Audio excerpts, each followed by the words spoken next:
It happened when the main character was assigned a task and got lost. She overheard a conversation she shouldn't have heard. The guy asks if Essen has really disappeared, and he thinks that if the bride has run away, this will really anger the master, and therefore orders him to find her no matter what it takes. At this time, the main character understands that she heard, but suddenly she was noticed, and at this time she thought that she would now die. As soon as she saw the three men, the young lady immediately felt that today would be the last day of her life. The closest heir to the crown prince is the Marquis of Oviedo Terni Accara Oviedo. Closest to the crown prince, and called the genius knight Diano Shabi Venedetto, the only heir of Alpha Nino Adrian Brish Keitel Jakel Allenson. The frightened girl explains that she simply came on behalf of Her Highness the Princess. The heir asks who she is. The maid replies that she is from the Rufino's palace. He then asks who asked her about this, and then claims that he was asking who she was. The girl explains that she is just a maid, and looks at these guys with great fear. The prince says that it doesn't matter, and wants her to simply fall into eternal sleep, and then pulls out the sword, and at that time, the girl closed her eyes because she was scared, and screamed loudly. Akira grabs His Highness's hand, and tells him to restrain himself, as he believes that if someone dies here, suspicions will immediately arise. Therefore, he suggests that if he wants to finish her off, he should do so a little more judiciously. The guy turns to the maid and asks since when she has been eavesdropping, and also tells her not to even try to deceive him. The girl screams and explains that she heard his fiancé ran away. He asks if that's all. The little girl says she also heard that his fiancé was actually a man. The boys looked at her in surprise upon hearing this, and the prince says that won't do and thinks they should finish her off. Hearing this, the maid falls to the floor and screams asking to be left alive because she will do whatever they say. Adrian approached her and then asked if she would definitely do everything. He touched her face and looked into her eyes, and then said that he would then choose her. Hearing this, the main character does not understand what he is talking about and why he will choose her. The prince says that they have similar hair and eye color and appearance, and therefore it will be possible to lie a little, since he believes that everyone will turn a blind eye to it, and if he tries with the voice, something will work out. His Highness turns to the girl and says that if she doesn't succeed, she can simply shut up or remain silent altogether, not even squeal. The little girl, surprised, asks what he's talking about and what she needs to do for it. The prince announces that she will be his bride. Hearing these words, the main character became the crown prince's bride. She read the biography and realized that Viola Bilbao was a ruined aristocrat. Turney claims that there are no particularly unpleasant moments, and it seems that she is truly not guilty of anything. At this time, the crown prince does not understand why he should get married at all, because at this time he wants to kill everyone, so he caught the first Essen he came across and forced him to pretend to be his bride. The prince did not think that he would insist on his pride as a knight and run away, but he believes that if only he gets the rights to the throne, then everything will end, and he will endure only until that moment. Adrian asks how the search for Essen is going. The dark-haired man confidently says Diano is diligently searching for him. The prince asks why he's here, and also inquires about her training. The guy asks for a little rest, and then asks if he wants to suck him dry. His Highness says he went straight to teaching her. The Marquis, surprised, asks why he thinks he can do this leisurely, and then says he doesn't even give him a break. Adrian ordered him to take responsibility and ensure it could be used. The Marquis had no choice but to agree with the crown prince. In just one night, the entire world changed, and the main character realized that she was recently a former servant, and now the crown prince's fiancée. She doesn't understand where she is or who she is. The Marquis turns to the girl and says that he is counting on her and calls her his little one, and then says that he is her older brother, Terni. Hearing this, the girl thought that she couldn't believe that this man had suddenly become her older brother and that she had lived to see this. The guy asks her if she knows he's her older brother. Meanwhile, the girl thinks she just doesn't want to know. The main character reflects on the fact that after the crown prince suddenly chose her as his bride, she was captured and brought to Lily's palace. Lily Palace is the place where the future wife of the crown prince learns palace etiquette. In the evening, lying in bed, the young lady thought that although they said that they would really do everything tomorrow and let her rest, of course she could not sleep normally because they told her that now that she was a bride, she had to study science. Turney collapsed in this place right at dawn and sat her down, and the girl still finds it hard to believe that this situation is real, but she understands that everyone except her is calm. The guy says that he thinks that she knows, but in order for them to be able to move on, he will explain to her one more time, and then informs her that his name is Turney Akira Oviedo, and that from today, she is Atienne Shabil Rabat Oviedo, and is the secret daughter of the Marquise of Oviedo. The little girl thought about what she had heard about her, that one day the youngest daughter of the Marquise of Oviedo appeared, and therefore she thought that the way she suddenly appeared was too strange, but she did not imagine that there would be such a story hidden behind it. The Marquis explains that in fact, if Essen had not escaped, he would not have had to go through all this torment. Essen was the escort knight of the Crown Prince, and there is a high probability that this is the name of the very same man, the prince's bride whom he loved, that is a man in women's clothing. The main character does not understand why they talked about this, as luck would have it when she was there, and now she is here, the bride, the groom of the Crown Prince. It does not matter because she just wanted to let her live in peace. Turney claims that she is also sorry because by chance she got involved with that idiot Crown Prince, and as luck would have it, she was noticed. But in any case, she needs to learn a lot if she does not want to die, and therefore she must study hard because there are 2 weeks left until the ball. The Marquis says that until then, she must become like Essen by any means necessary, and since he is the perfect bride, play the role. However, he believes the girl is incapable of doing so. At this point, the young lady wonders if she will be able to survive. The girl says she'll try to remember these words and addresses him as His Excellency Count of Oviedo. Hearing this, the boy objects, saying there's no need to address him so formally, since they're now brother and sister, and so she should speak more simply, sometimes as brother. The Marquis says that since she worked as a servant, she must know the aristocracy well. The girl replies that she knows a little, but he insists that if she knows a little, she will die. The little girl claims that she knows perfectly well, and even tries to convince him of this. The prince enters the room and asks if they're finished with their training. The Marquis says they're almost done, but the girl realizes they haven't even begun yet. The main character looked at the gentleman and thought that she had done something wrong. Adrian says that since he's almost finished, he should leave, it's not that urgent. The dark-haired guy screaming reminds him that he said it was urgent, but the prince grabbed him and pushed him out the door. The young lady does not understand why he looks at her like that and reflects on the fact that 2 people are responsible for her education. The first is her older brother Turney, and the second is her maid servant, Madame Lucy. Lucy tells the lady not to worry about the upcoming ball, because if she trusts her, she will shine brighter than anyone else, but first she needs to alter all her clothes. Hearing this, the girl thought that she was somehow strange and wondered if perhaps she also knew about that secret. The young lady turns to Miss Servant and asks if she also knows that this bride was a man. Lucy says that of course she knows because she dressed him in women's clothes, and it seems to her that no one guessed that he was a man. The maid says that the dress they urgently need, altered, is what she will wear in 2 weeks, and then says that the suit for His Majesty's birthday is simply beautiful. Lucy tells the lady that once she sees this dress, she will constantly dream about it, such is its beauty. At this time, the girl reflects on the fact that the ball she will have to attend is a celebration of His Majesty's birthday.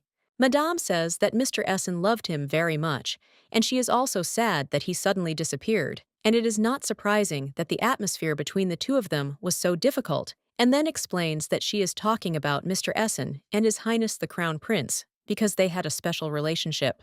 The maid says that everything is clear because these 2 have been friends since childhood, and His Highness said that if a person gives in to Essen, he will never enter the hall with him, and then tells the lady not to worry, because she will quickly get used to it, and she will definitely not be discovered.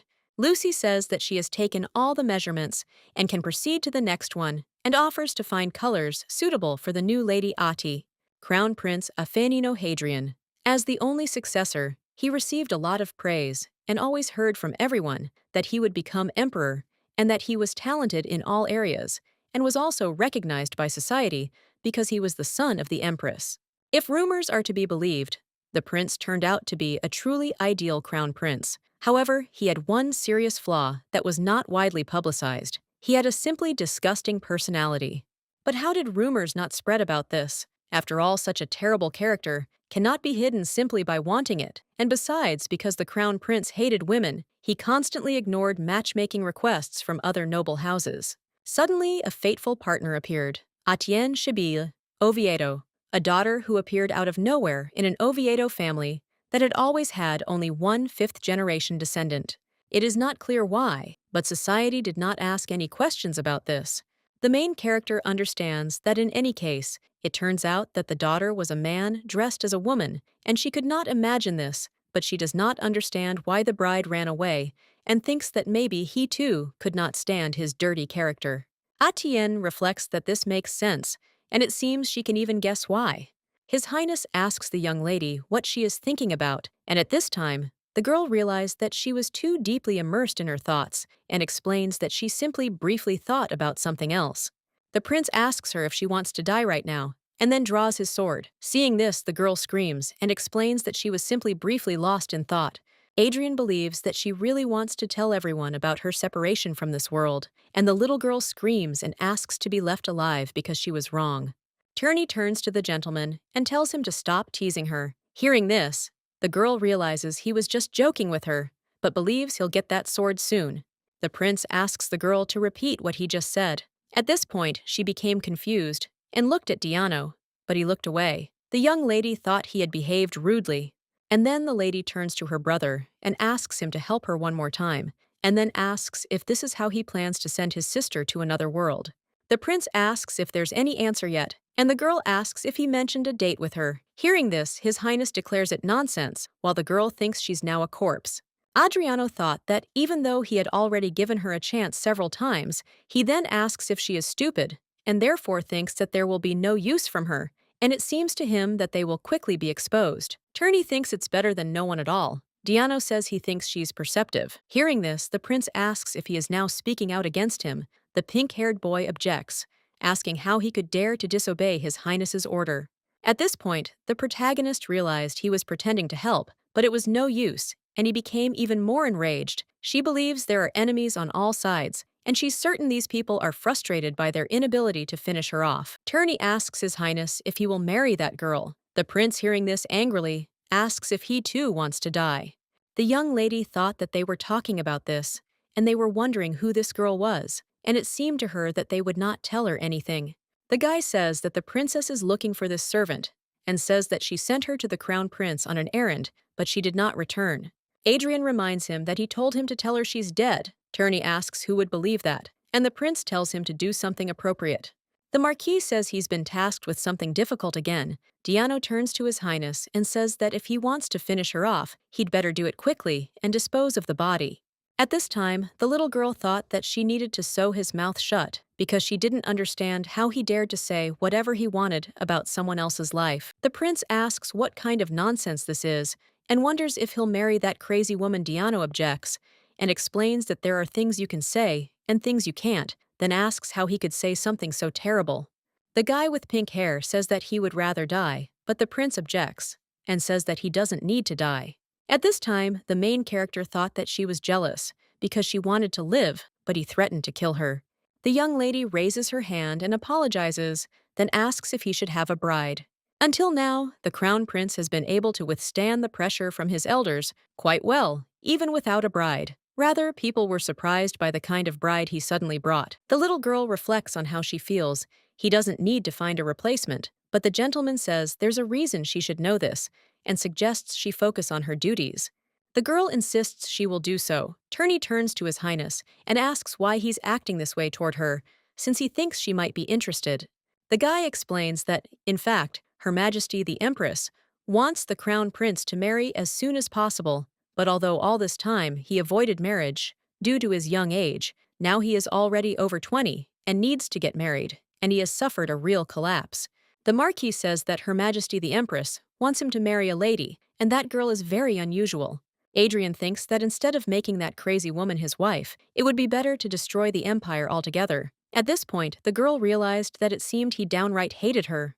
The prince asks if Essen has been found. The young man replies that he hasn't been found yet, but is in the process, and believes it's all due to his excessive passion in bed.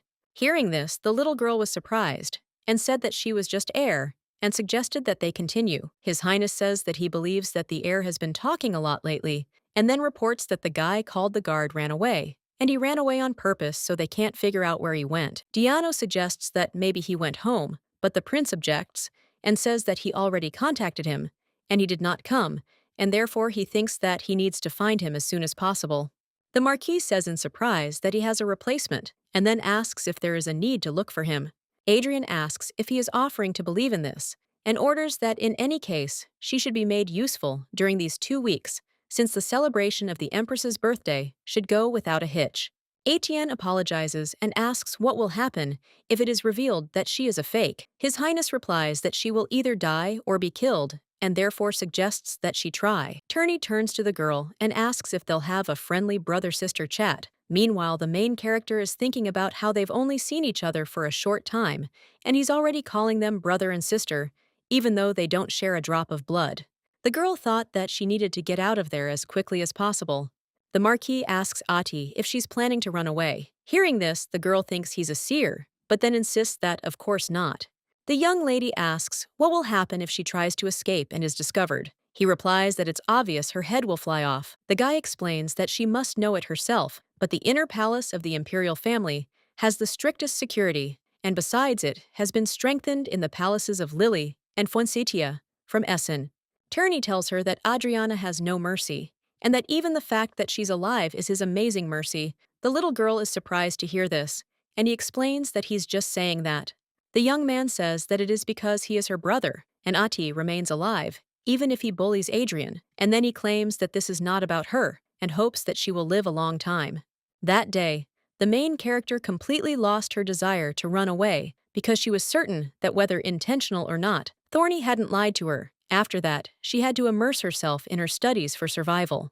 Ati studied the palace system and the duties required of being a member of the nobility. She was able to learn all this quickly only because she was from a ruined noble family. Otherwise, she would have died at the hands of the crown prince.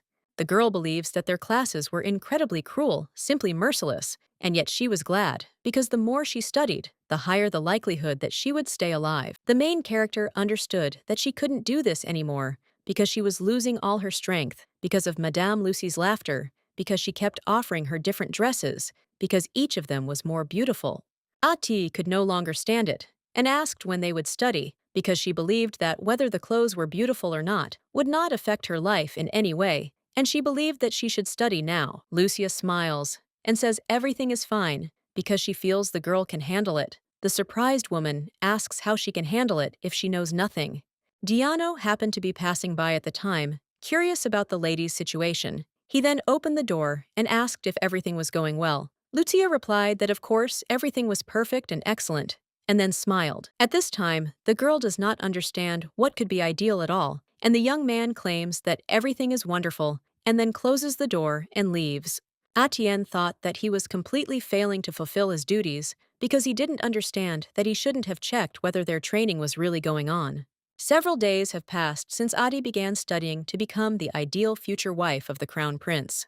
Adrian thought that he entrusted this to her without any hope, but she copes surprisingly well, and believes that no matter how confused, stupid, and imperfect she may seem, this girl is quick-witted and knows how to quickly assess the situation and knows how to adapt to the mood of others.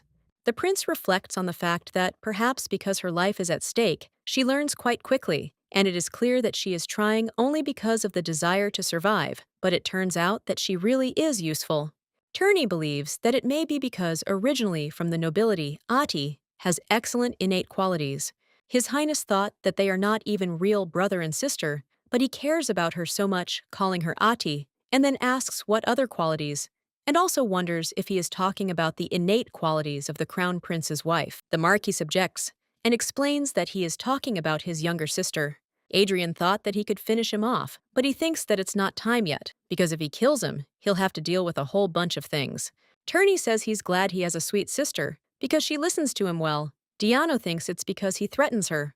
The Marquis announces that she is finally starting to dance today, and asks if the prince will be her partner for the first lesson. His Highness asks if he's serious, and then calls him a fool. Turney says this noble brother has no choice but to go himself. I think he has a poor sister. The Marquis thought that he was sure that at first this guy also wasn't happy with the headache from the viola, and he didn't understand why he suddenly liked her so much. Lucy announces that she ordered about 50 dresses to start. The protagonist is surprised and asks why so many, wondering if she'll be able to wear them all out in her lifetime. The lady claims that this is her first time, and therefore she deliberately made a modest order, and next time she will buy 200 pieces, and asks if it will be fun to choose one of them. At this point, the main character thought she wanted to use her to play with dolls. The woman said they'd choose accessories together tomorrow, and then smiled again. The young lady thought the sound would soon make her nervous. Lucy suggested she sit for a bit. Atienne looked at the dress and thought that no matter how much she looked, it was still a very large scale. After all, it was hard for her to buy even a Dutchman dress. The girl thought that if she steals even one, her life will end, and therefore she needs to stop, but she doesn't understand why he still doesn't come.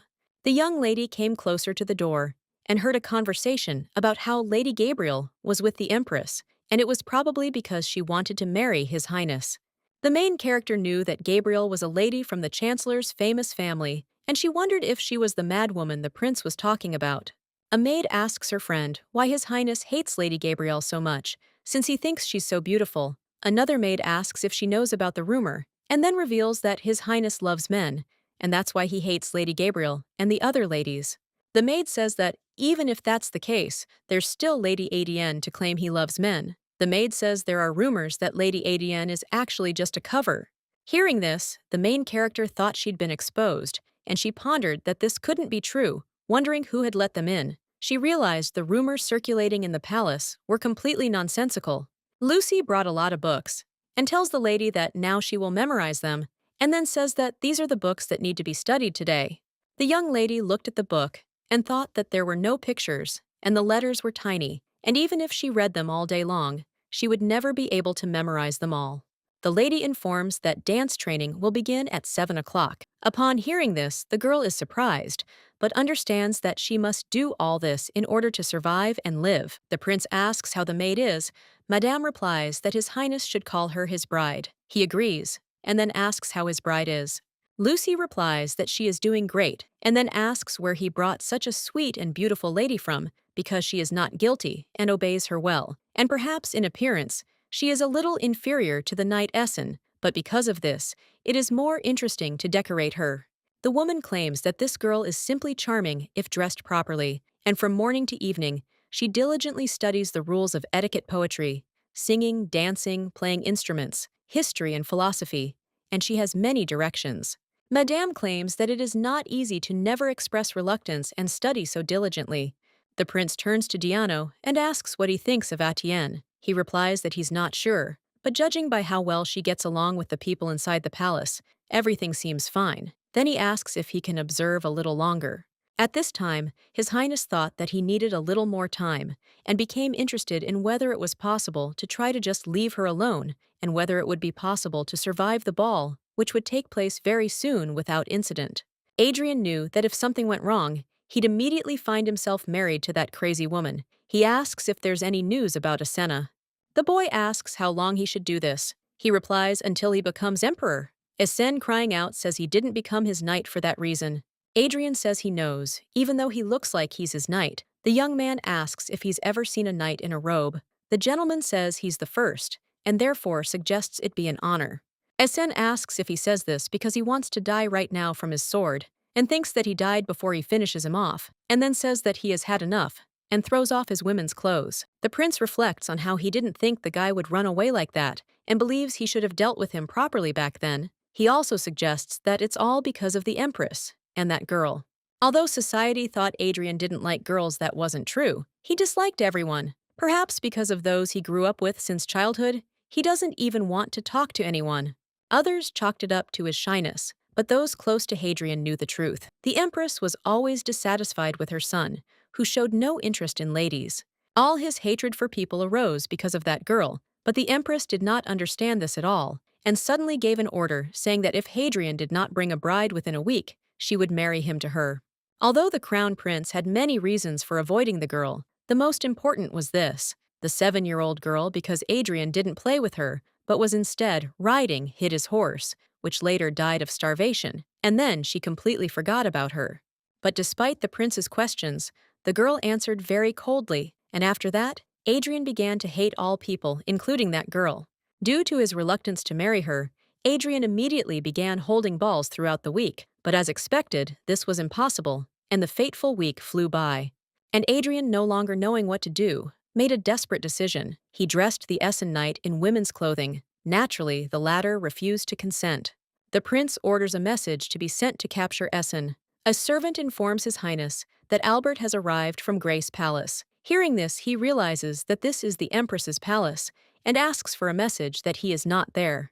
Albert, turning to His Highness, informs that he knows that he is inside, and then reports that Her Majesty the Empress gave an order. She said that Lady Gabrielle had arrived, so he is obliged to attend the tea party.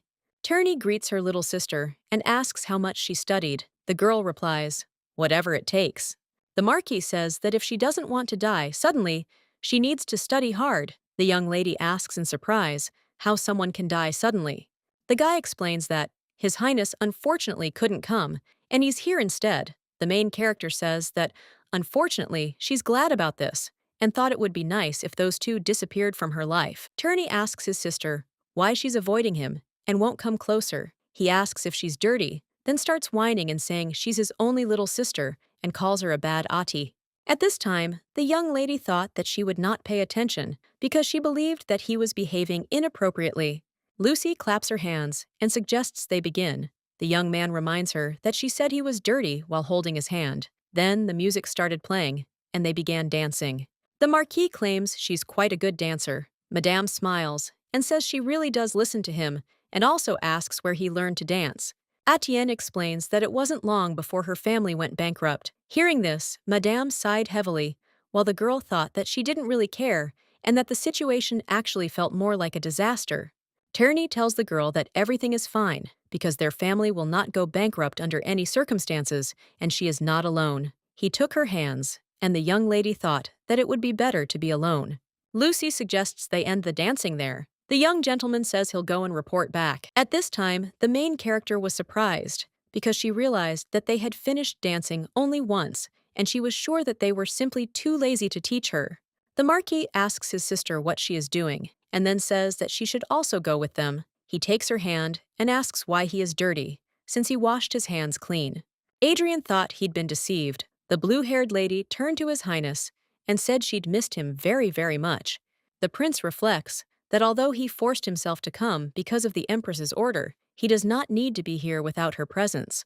Gabriel asks His Highness where he's going and believes he was so embarrassed to see her that he's now hiding. She insists there's no need for that, as she feels the same way he does, and then says he no longer needs to hide his feelings. And at this time, the gentleman thought that she had been trying to get this girl to stay with him lately and was thinking that even in the next few months, even if his mother called him, he would not agree.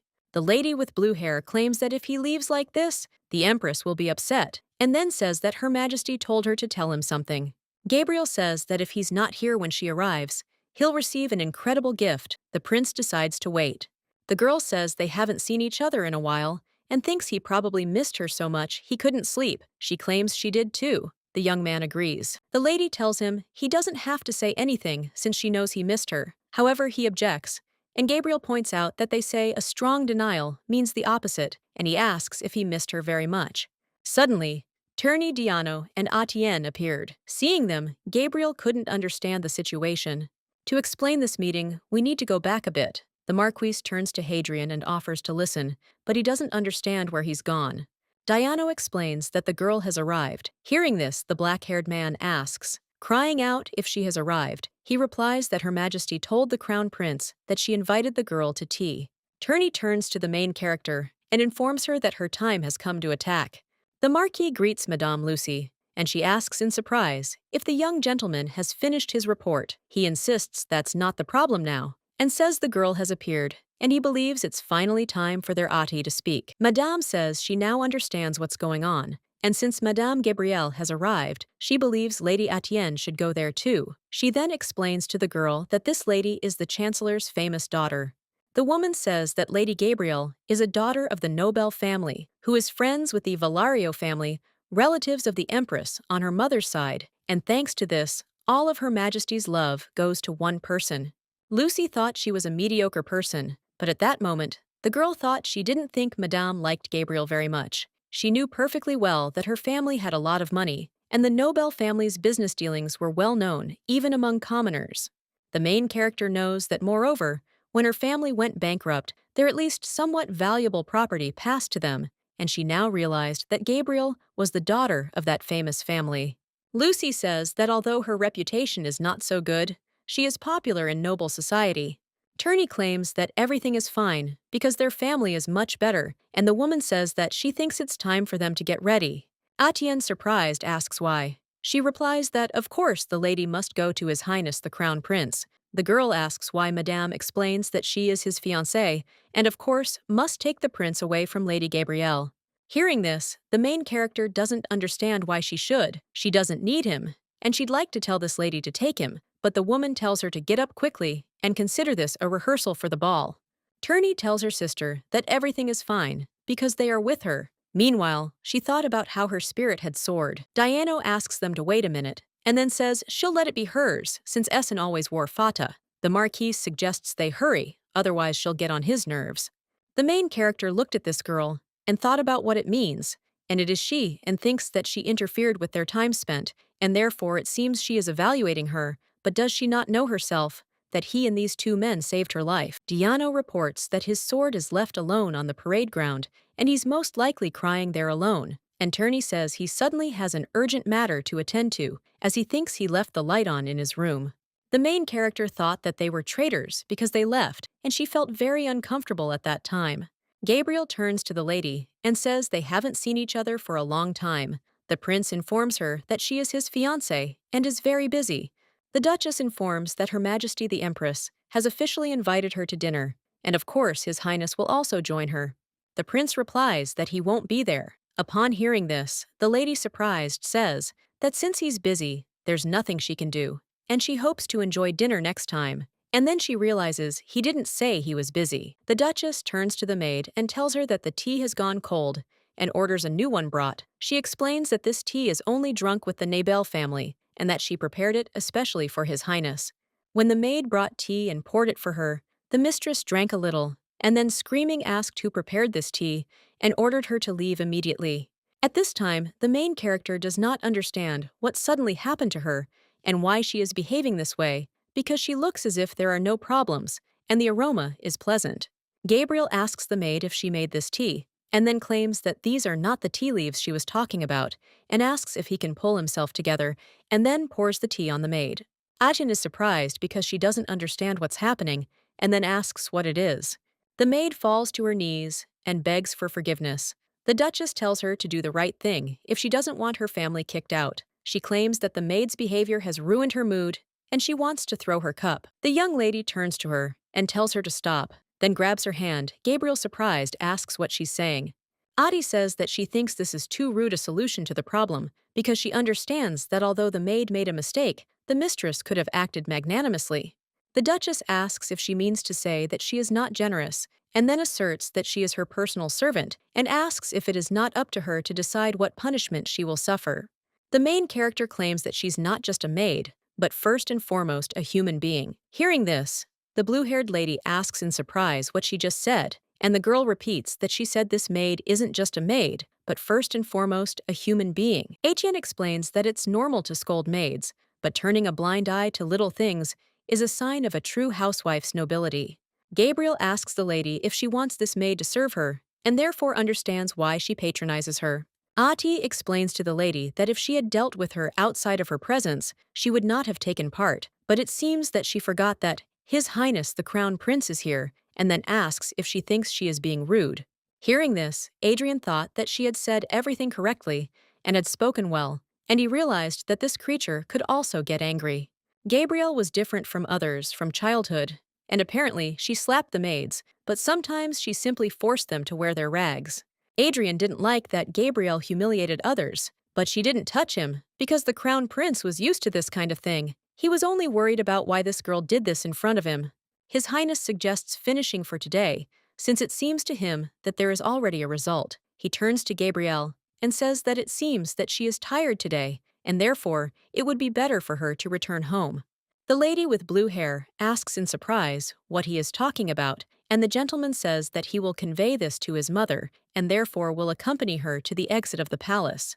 When Gabriella left, the main character looked at the prince and apologized, believing she'd forgotten her place. However, he insisted everything was fine and encouraged her to continue as she had. Adrian tells her not to follow anyone's opinion except his, since he is her master, and her life depends on him.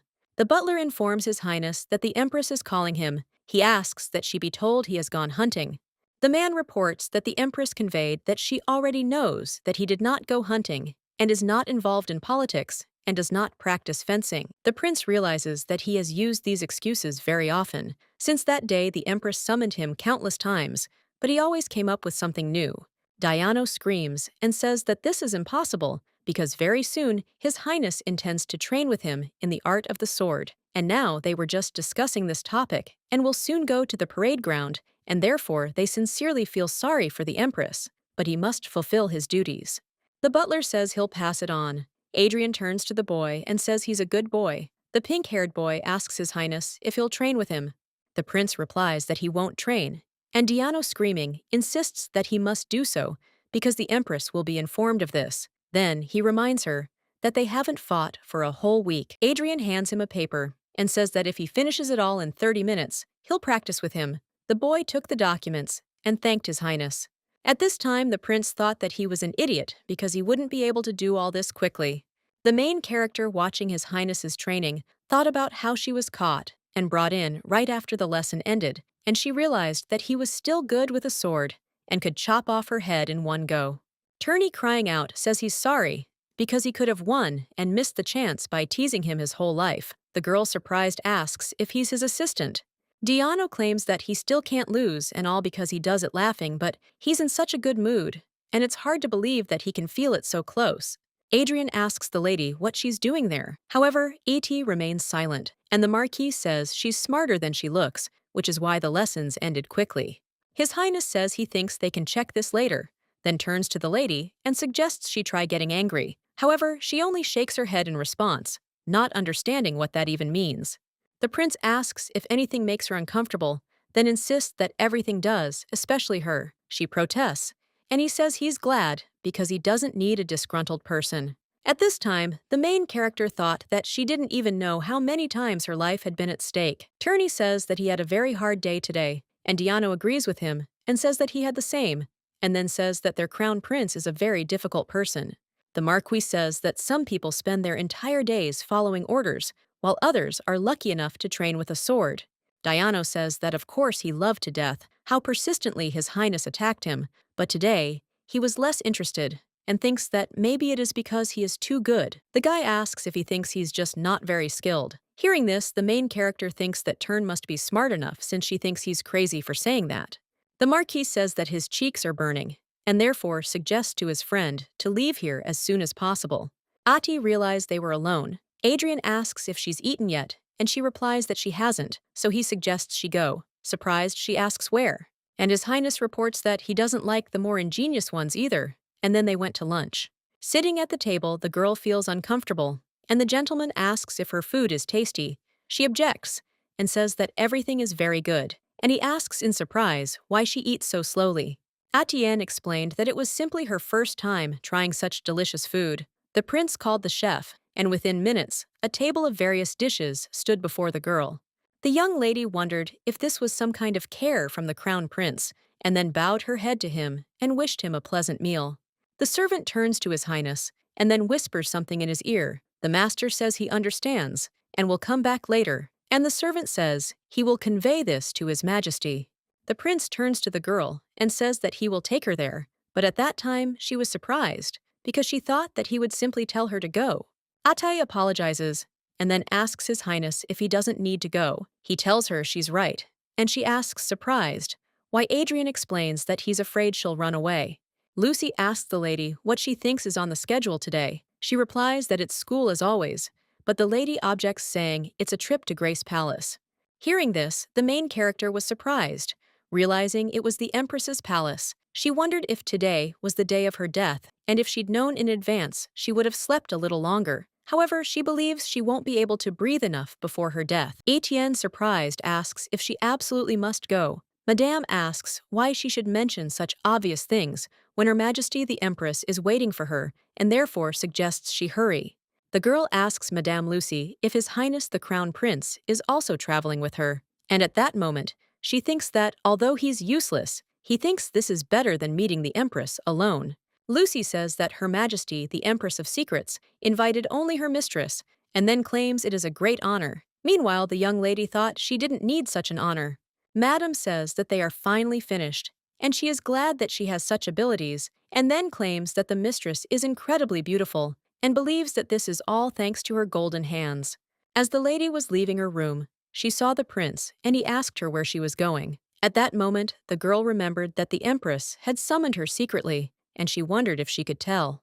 His Highness reminds her that he says he hates it when problems are created twice, and then asks again where she is going. The young lady doesn't know how to respond, and doesn't understand what's going on with this man. Today, Lucy greets the crown prince and says the lady is going to meet Her Majesty the Empress, who has summoned Madame Etienne. Hearing this, the main character doesn't understand how she could have told him. The prince asks if she's going to his mother, and she says she is. Adrian says that if she says something stupid, he will not leave her alone, and the girl says that she thinks that he will do the same because she does not doubt him. His Highness says he's still worried, and therefore suggests they go to her and answer only yes to any question. The young lady agrees and says she'll be leaving then, and at that moment, she thought about how she needed to run away quickly. The prince turns to the girl and says that she went the wrong way, then smiles and invites her to follow him. Following His Highness, the girl realized that the patterns on the doors were golden, and she believed that if she tore one off, she could live the remaining years without knowing hunger. Adrian tells her not to block the way, and the young lady asks if he's going in. He asks her why she thinks he came here. Ati apologizes, and then informs His Highness that Her Majesty the Empress only called her, but the guy does not listen to her and opens the door. The Empress greets Lady Etienne, and the main character also greets Her Majesty the Empress. The prince's mother invites the girl to sit down more comfortably, and when the girl sat down, she thought that she had goosebumps running down her skin. The Empress says that she does not remember inviting the crown prince, and then says that, although he is her son, she cannot lift her head from how ashamed she is for him, and then turns to the girl and says that she has not seen the lady with her for a long time. Adi remembered the prince's words that she should always answer only yes, and then she says so. Adrian asks why she invited her, and the lady replies that she has no business with him. The guy claims that she is his fiancée. The Empress was surprised and asked the maid if she had heard it too. The maid replied that His Majesty the Crown Prince had said that this was his bride. The woman reports that she even trembled, and then smiles, and says that she never thought that she would ever hear such a thing from him.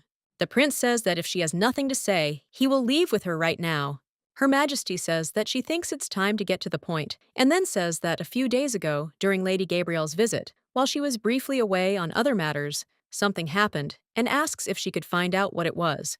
The young man explains that Adi merely stopped Gabrielle from beating a servant. The Empress says she now understands what's going on, and that Gabrielle kept saying Lady Atine didn't respect her, which is why she was interested in what happened. She therefore believes it's nothing serious.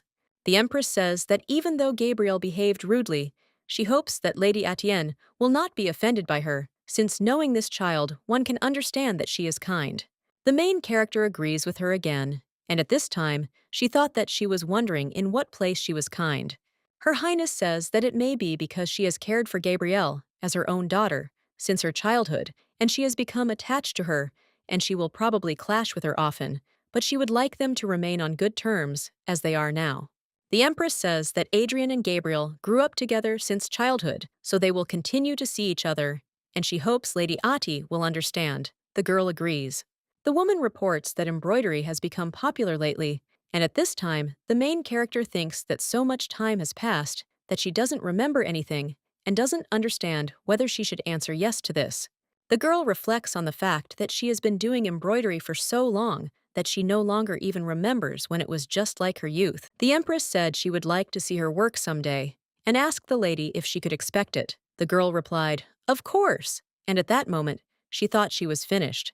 The woman says that if she doesn't mind, she asks what she thinks about giving one embroidery to Adrian, and the young lady again agrees with her. The mother asks her son if he doesn't want her. The boy agrees, but the main character thinks he doesn't want her because he doesn't need her. Her Majesty says that although he is her son, he is really very shy, and then says that today is wonderful weather, and it even seems that the sun is too bright. The Empress turns to the lady and says that she is wearing a veil, and therefore thinks that she does not need to worry about getting a tan. One girl again agrees with her. Her Majesty asks if her son Adrian is a little ill. Upon hearing this question, she answered yes, but realized she had been mistaken, as she thought she was going to answer no. The woman, surprised, says she didn't think she'd agree with her, then asks if her son treats her badly. The young lady agrees again, and the woman asks if he irritates her. Atienne replies that yes, and the Empress says that she has no idea why he grew up like this, and then remembers that Hadrian was small and cute, and says that she has such an expression on her face, as if she doesn't believe it. Meanwhile, the main character doesn't understand how anyone can believe this, and agrees with her again. The woman says he spoke very kind words, and was incredibly sweet as a child, and she truly misses those times. The prince addresses Her Majesty, and asks her to skip the unnecessary conversations. His mother asks him if he's embarrassed, and if he wants to call her mommy, like he did when he was little. He objects and says he doesn't want to. Meanwhile, the young lady realized that the crown prince had been kind and sweet as a child. The empress asked the lady if she was comfortable being here, and Ati again agreed. Her Majesty, hearing this, said she knew it, then clapped her hands and said she admired her sincerity. The prince looked at his mother in surprise. The empress asks why he has such a stern expression and wonders if it would be better if they discussed her behind her back. She takes the lady's hand and says she felt like she'd been keeping her distance for a while and was a little upset, but she's glad they took advantage of this opportunity to open up to each other and become closer. The woman turns to her son and says that he is not yet matured, and therefore will most likely often be cold, and then tells the lady to take care of him anyway. Ati agrees with her, and at that time thought that simply by constantly answering yes, she won the Empress's trust. Her Majesty announces that she has one request for her, and then announces that tomorrow a delegation will arrive from the Sirius Empire to attend her birthday, and her younger sister, Empress Veronica, and Crown Prince Ronan will be there. The woman says she was thinking of leaving them with her lady Ati. Hearing this, the boy says he will do it. Hearing this, the mother is surprised, and the prince says that if she has nothing else to say, they will go. The empress looked at her son and realized that he was already caring about her, and this made her feel somehow warm. Walking down the corridor, the main character asks what is happening, and the prince asks if she is asking, because he doesn't know. The girl wonders if she did something wrong, and then reminds him that he told her to answer only yes, and at that time she thought that the danger of death still remains today. Turney, hearing this story, smiles and says that Adrian is bad and that it could drive him crazy. The girl says that if he keeps laughing like that, he'll be in trouble. Diano says that His Highness looks so cool with a sword, and at that time he thought that there was no one normal there. The Marquis asks for a minute and then tells him not to move, because he is now holding an incredibly important document. The prince tells him not to talk nonsense and just die. Turney says that he found out about the place where the Aeson are, and he is the only one who knows where it is, and then asks if he is still going to finish him off. Adrian tells him to say where he is, and the guy says that if he lets him go, he will say it. At this time, the main character thought that he missed a man named Essen so much, and apparently they had true love. His Highness orders him to quickly tell where Essen is. Now Marquis explains that he asked so quickly that he doesn't even remember, and then says that he actually doesn't know. Adrian tells him to catch this bastard right now and translate, and then says that he will sentence him to death and throw him out. Diano informs His Highness that in fact the information was indeed received, but it is inaccurate, and therefore they are checking it. The guy explains that they say he wears women's clothing, and that's why they couldn't find him, but it seems they need to expand the search to include girls. Adrian says that in any case, they should bring him safe and sound, since he can't afford to get hurt anywhere. Diano thinks that he ran away not so long ago, but he already misses the knight Essen, and the prince says that he also misses him a little. On the Empress's birthday, delegations from other countries gathered to congratulate Her Majesty and arrived at the palace one after another. Her Majesty's birthday was made an official holiday, so the common people were ready to eat and drink, and in honor of this event, they held a ball and a large festival outside in the capital. Atienne thought that, at another time, she would also go outside and enjoy the festival, but not today. The prince turns to her and tells her not to go anywhere, because of the delegation, it is very noisy inside the palace, so she must be careful and try not to catch anyone's eye. The young lady asks why surprised, and he says it's because he doesn't trust her. She asks if everything is not in order inside the palace, and the master tells her to remain in her room. Adi asks if she can skip the meeting with the delegation. He says she can just sit where she is, and then asks if she wants to meet the delegation without even learning the basics of becoming the crown prince's bride, and also asks if she is going to humiliate the imperial family. The main character says that she obeys and will sit quietly, and then lies down on the bed and says that all the schoolwork for today is over, but since she had a lot of time, she wanted to go to the library.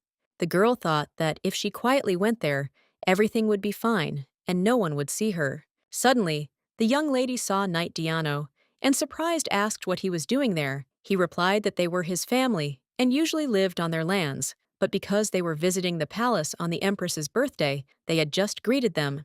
A man with pink hair greets Lady Oviedo and says that he is the Viscount of Benedetto Cicinho, and at that time, the girl thought that if he is the Viscount, then he is the successor of their family and is the older brother. Benedetto turns to the girl and tells her to say hello. Meanwhile, the Acacia girl quietly greets the lady. The guy asks her to forgive her younger sister's rudeness. The main character greets her and says she's glad to meet her.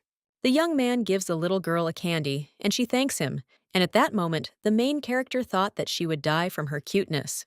The gentleman says that perhaps this is a bit impudent, and then asks where they were going, because he feels that they have taken up Lady Oviedo's precious time.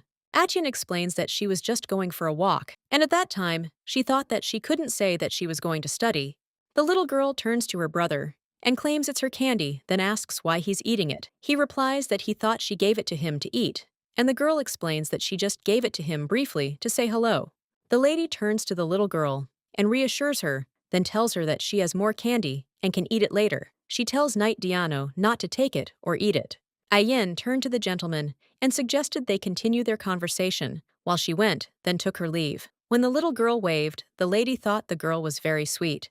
The butler reports that the Empress of Sirius, Madame Veronica, and her retinue have arrived. The prince greets the lady and says it's been a while since he last saw Her Majesty Empress Veronica. She responds by suggesting he drop the formalities. Adrian reports that his mother is waiting for her inside, and the woman says that she will finally meet her younger sister, and although the journey was a little boring, it was worth it. The prince invites her to pass, and the woman asks for a minute, and then asks Ronan how long he intends to stay in the carriage. The guy claims that he won't go, but Veronica says that they have already arrived, and asks if he is going to eat and sleep in the carriage. The Empress looked at the servant, and he realized he had to pick up the boy. After that, the young master, screaming, ordered him to let go, as he considered it rude. Ronan asks how he dared to touch a member of the imperial family, and then says that he will send him to the chopping block, and also asks if he heard the order, and again orders him to be released. At this point, the prince thought that no one would want to mess with such a little one, and the little gentleman would ask why he was staring at him. Veronica asks her son if he thinks Sirius is still here, and then says that Adrian is his older cousin and crown prince, and asks what kind of words he is saying to his older brother, and therefore suggests that he apologize quickly. The boy turned his head away, thus showing that he did not want to do this. Adrian insists everything is fine, and suggests his aunt go inside quickly as his mother is waiting for her. The Empress explains that he is still young and flighty, and so she will apologize in her son's stead. The young gentleman insists that everything is fine. Upon seeing the baby, the Empress says that he has grown a lot and was once the same height as her baby. The young man says that was a long time ago. Veronica says that in any case, he should take care of her Ronan, and if he doesn't listen, he can hit him several times. The maid is anxiously searching for Her Highness Crown Prince Ronan, who has apparently disappeared, and is wondering where he went. Meanwhile, the boy hid in the bushes and watched the maid. Ronan thought that he would not let himself be caught because he believed that he had been playing hide-and-seek for several years, and therefore knew how to hide well, and he also wondered if he would be scolded if he was caught. The young gentleman thinks that if they take the guards, he will quickly be caught, and therefore thinks that he needs to go to a deserted place, and then rushes to quickly run away. Suddenly, the boy heard some strange sound, and he became curious because this sound was similar to the voice of an angel. Ronan saw the main character holding a white bird in her hands, and he thought it was an angel. The young gentleman apologizes, and at that moment, the bird flew away. He asks if she is an angel or a fairy. Atian replies that it's neither. Hearing this, the baby cries out and protests, saying it can't be. At this time, the main character thought that, in the imperial family of FIANCÉE, there is no boy of this age, and assumes that maybe he is from the leading family of another country. The girl thinks that the palace where they are staying is in the south, and she is interested because they could have come to the Fuenceria Palace for a short time. Ronan's surprised, says that he will just accidentally meet a lady more beautiful than the light. This is truly a blessing from God, and then asks if she would like to drink some juice with him. The lady thanks him for the invitation, and then says that unfortunately, she will have to decline. Hearing this, the boy cries out and asks why. At this time, the prince comes up to him and replies that this is because she is his bride, and claims that this means he has been hiding here all this time. The young gentleman protests, crying out that he's not a baby after all, and orders them to let him go. He turns to the angel lady and asks for help, as the devil is about to catch him, and therefore asks her to scold him. Adrian thought he was being silly, and then asked the girl what she would do. The lady smiled and asked him to be gentler with the child. He agreed and said that's what he would do. The prince lifted the boy onto his shoulder and asked if it was gentle enough. Meanwhile, the child screaming begs him to let go and calls him the devil. Adrian agrees, and then informs him that today he will be the devil's dinner, and therefore considers him a weakling. Ronan looked at the lady and asked her to save him. The gentleman reminded her that he had already said that the angel was his fiancée, and then asked the lady if she knew who this boy was. The young gentleman announces that he has defeated the crown prince of Sirius. Upon hearing this, the protagonist is confused as to where the crown prince came from and wonders if she said anything wrong. Adrian threw the boy to the floor, and the child said that the devil dared to separate him from the angel, calling him Satan. The prince asked if his vision was normal. The kid, surprised, asks what he is talking about and offers to return him to the lady angel right now. Adrian asks if he should turn him to Sirius, then says he'll take responsibility and send him back. Hearing this, the little one objects, insisting he doesn't want to, and will therefore remain here where Lady Angel is. The prince reminds that not long ago he said that he wanted to return, and Ronan asks if he is a fool because that was before he saw the angel lady. Turney entered the room and, surprised, asked who the little one was. His Highness replied that he was the only one. The little one, screaming, asked who else he was.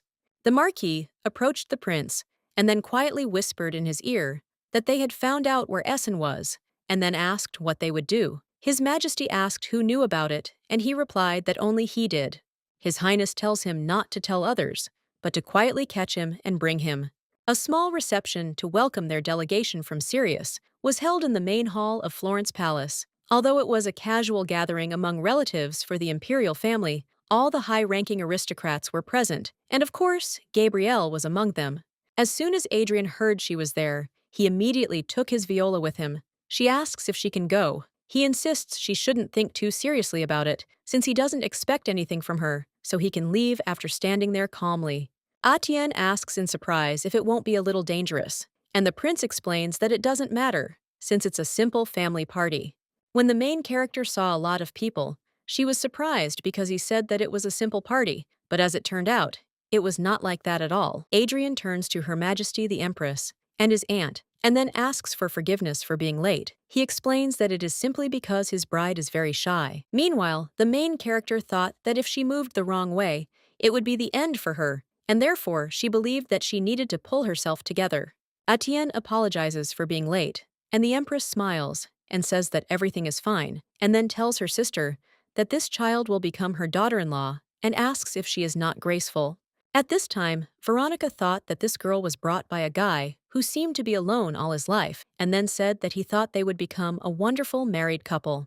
The prince asks where Marie is. Her Majesty smiles, and then explains that she said she had a headache and left only recently because she believes she's suffering so much that even when Gabriel spoke to her, she couldn't respond. At that moment, she wondered if maybe she just didn't want to. Adrian thought that the emperor also did not come, and since they showed their faces, he thinks that it will be possible to leave after they stay there for a little while. Ronan ran up to the main character and then hugged her. Atienne tells His Highness the Crown Prince that she's glad to see him, but the child says that this makes him feel distant and asks to just call him by his name. The lady objects and says she can't, because it's against the rules. The Empress tells her not to worry about it, because now they're practically family. Empress Veronica believes that they are not strangers either, and therefore asserts that everything is fine, and then turns to her son and asks him not to be rude to the future wife of the Crown Prince. The boy addresses the lady, calling her sister, and then tells her he missed her, and asks if she missed him too. Atienne reminds him that they met during the day, and the boy claims that makes him miss her even more. Ronan took the lady's hands and asked her to go play in the other direction. The prince asked for forgiveness and then took his leave. The little boy asks his sister if she's ever been to the Sirius Empire. She replies that she hasn't, as she's never traveled abroad. He says that if he comes back later, he'll definitely show her the Imperial Palace. At this time, the prince was watching the main character, and when she saw him, she thought that she should not create problems. Etienne says that he thinks she will never have the chance to go there, but if she ever does go, she will count on him. Suddenly, the main character heard the music change, and the little boy asking if she would dance with him. When the lady looked back, she saw the prince glaring at her. The lady apologizes and then explains that it will be difficult for her to do so today, so she suggests dancing later if the opportunity arises. Ronan, upset, says that he wanted to dance today, then says that next time she must dance with him, asking if she understands, and therefore asks for a promise. Etienne touched the boy with her little finger to his, and promised to do so. The little boy asks his sister what gifts she likes, and she replies that she likes a long life, because she thinks it is something incredibly valuable. The prince touched the lady's shoulder and invited her to go aside, and he did not understand why she was so surprised. When they went outside, the main character turned around and saw Diane. He explains that he saw her coming this way and followed her along with Acacia. The prince says he's a good man for doing so, and the little girl greets His Highness, the Crown Prince. Diano apologizes for his brother leaving and having to look after the little girl. The gentleman insists everything is fine and invites them to stay. The main character greeted the little girl and asked if she'd met her before. The girl replied that she didn't think the lady wouldn't recognize her. Etienne asks the young lady if she likes the technique. She replies that it is a little difficult, but everything is fine, and the girl says that if it is very difficult for her, then she can tell her about it at any time. Acacia agrees and asks to speak to her informally. The protagonist asks if she can just call her Acacia, and then thinks about how she's always wanted a sweet little sister like her. Ronan, hearing this, approached the main character and asked her to speak informally with him as well. He looked at the pink-haired girl and asked why she hadn't greeted him. Acacia apologized and greeted His Highness, Crown Prince Ronan. He thought about how he was going to make sure his little sister was his alone. And the little girl is thinking about the fact that there is some strange boy next to her little sister. The boys took the lady by the hand, while the prince, watching them, said they were funny kids. The boy told the lady that he would call her Ati too. She insisted she didn't really care. Acacia announces that she'll be calling her Adi too. The boy, screaming, says he's friends with Ati and tells the girl to leave. The pink-haired girl claims they didn't seem all that friendly. Hearing this, Diano apologizes and explains that his sister isn't like that. The prince says that everything is fine and therefore offers to leave them, and then he approaches Etienne and takes her hand and offers to quietly follow him. Acacia suggests that the young master ask Ati's sister who she is closest to, but when they looked the other way, they only saw the knight Diano. The girl asks her brother where her sister Adi is, and the boy thinks that clever devil took her. At this time, the prince thought that he felt so cheerful and invited the lady to look at the stars in the sky because he believed that they were very beautiful. The main character agrees with him, and at that time, he thought that it seemed to him that he saw her smile like that for the first time and considered her beautiful. Etienne says that His Highness is now in a good mood because some time ago he continued to be angry all the time. The girl looked at the gentleman in surprise and said she said something she shouldn't have and therefore apologized. He objected, telling her not to apologize and simply asking her to hold out until his mother's birthday. Adrian asks if she knew where Eason was and then says that he will let her live.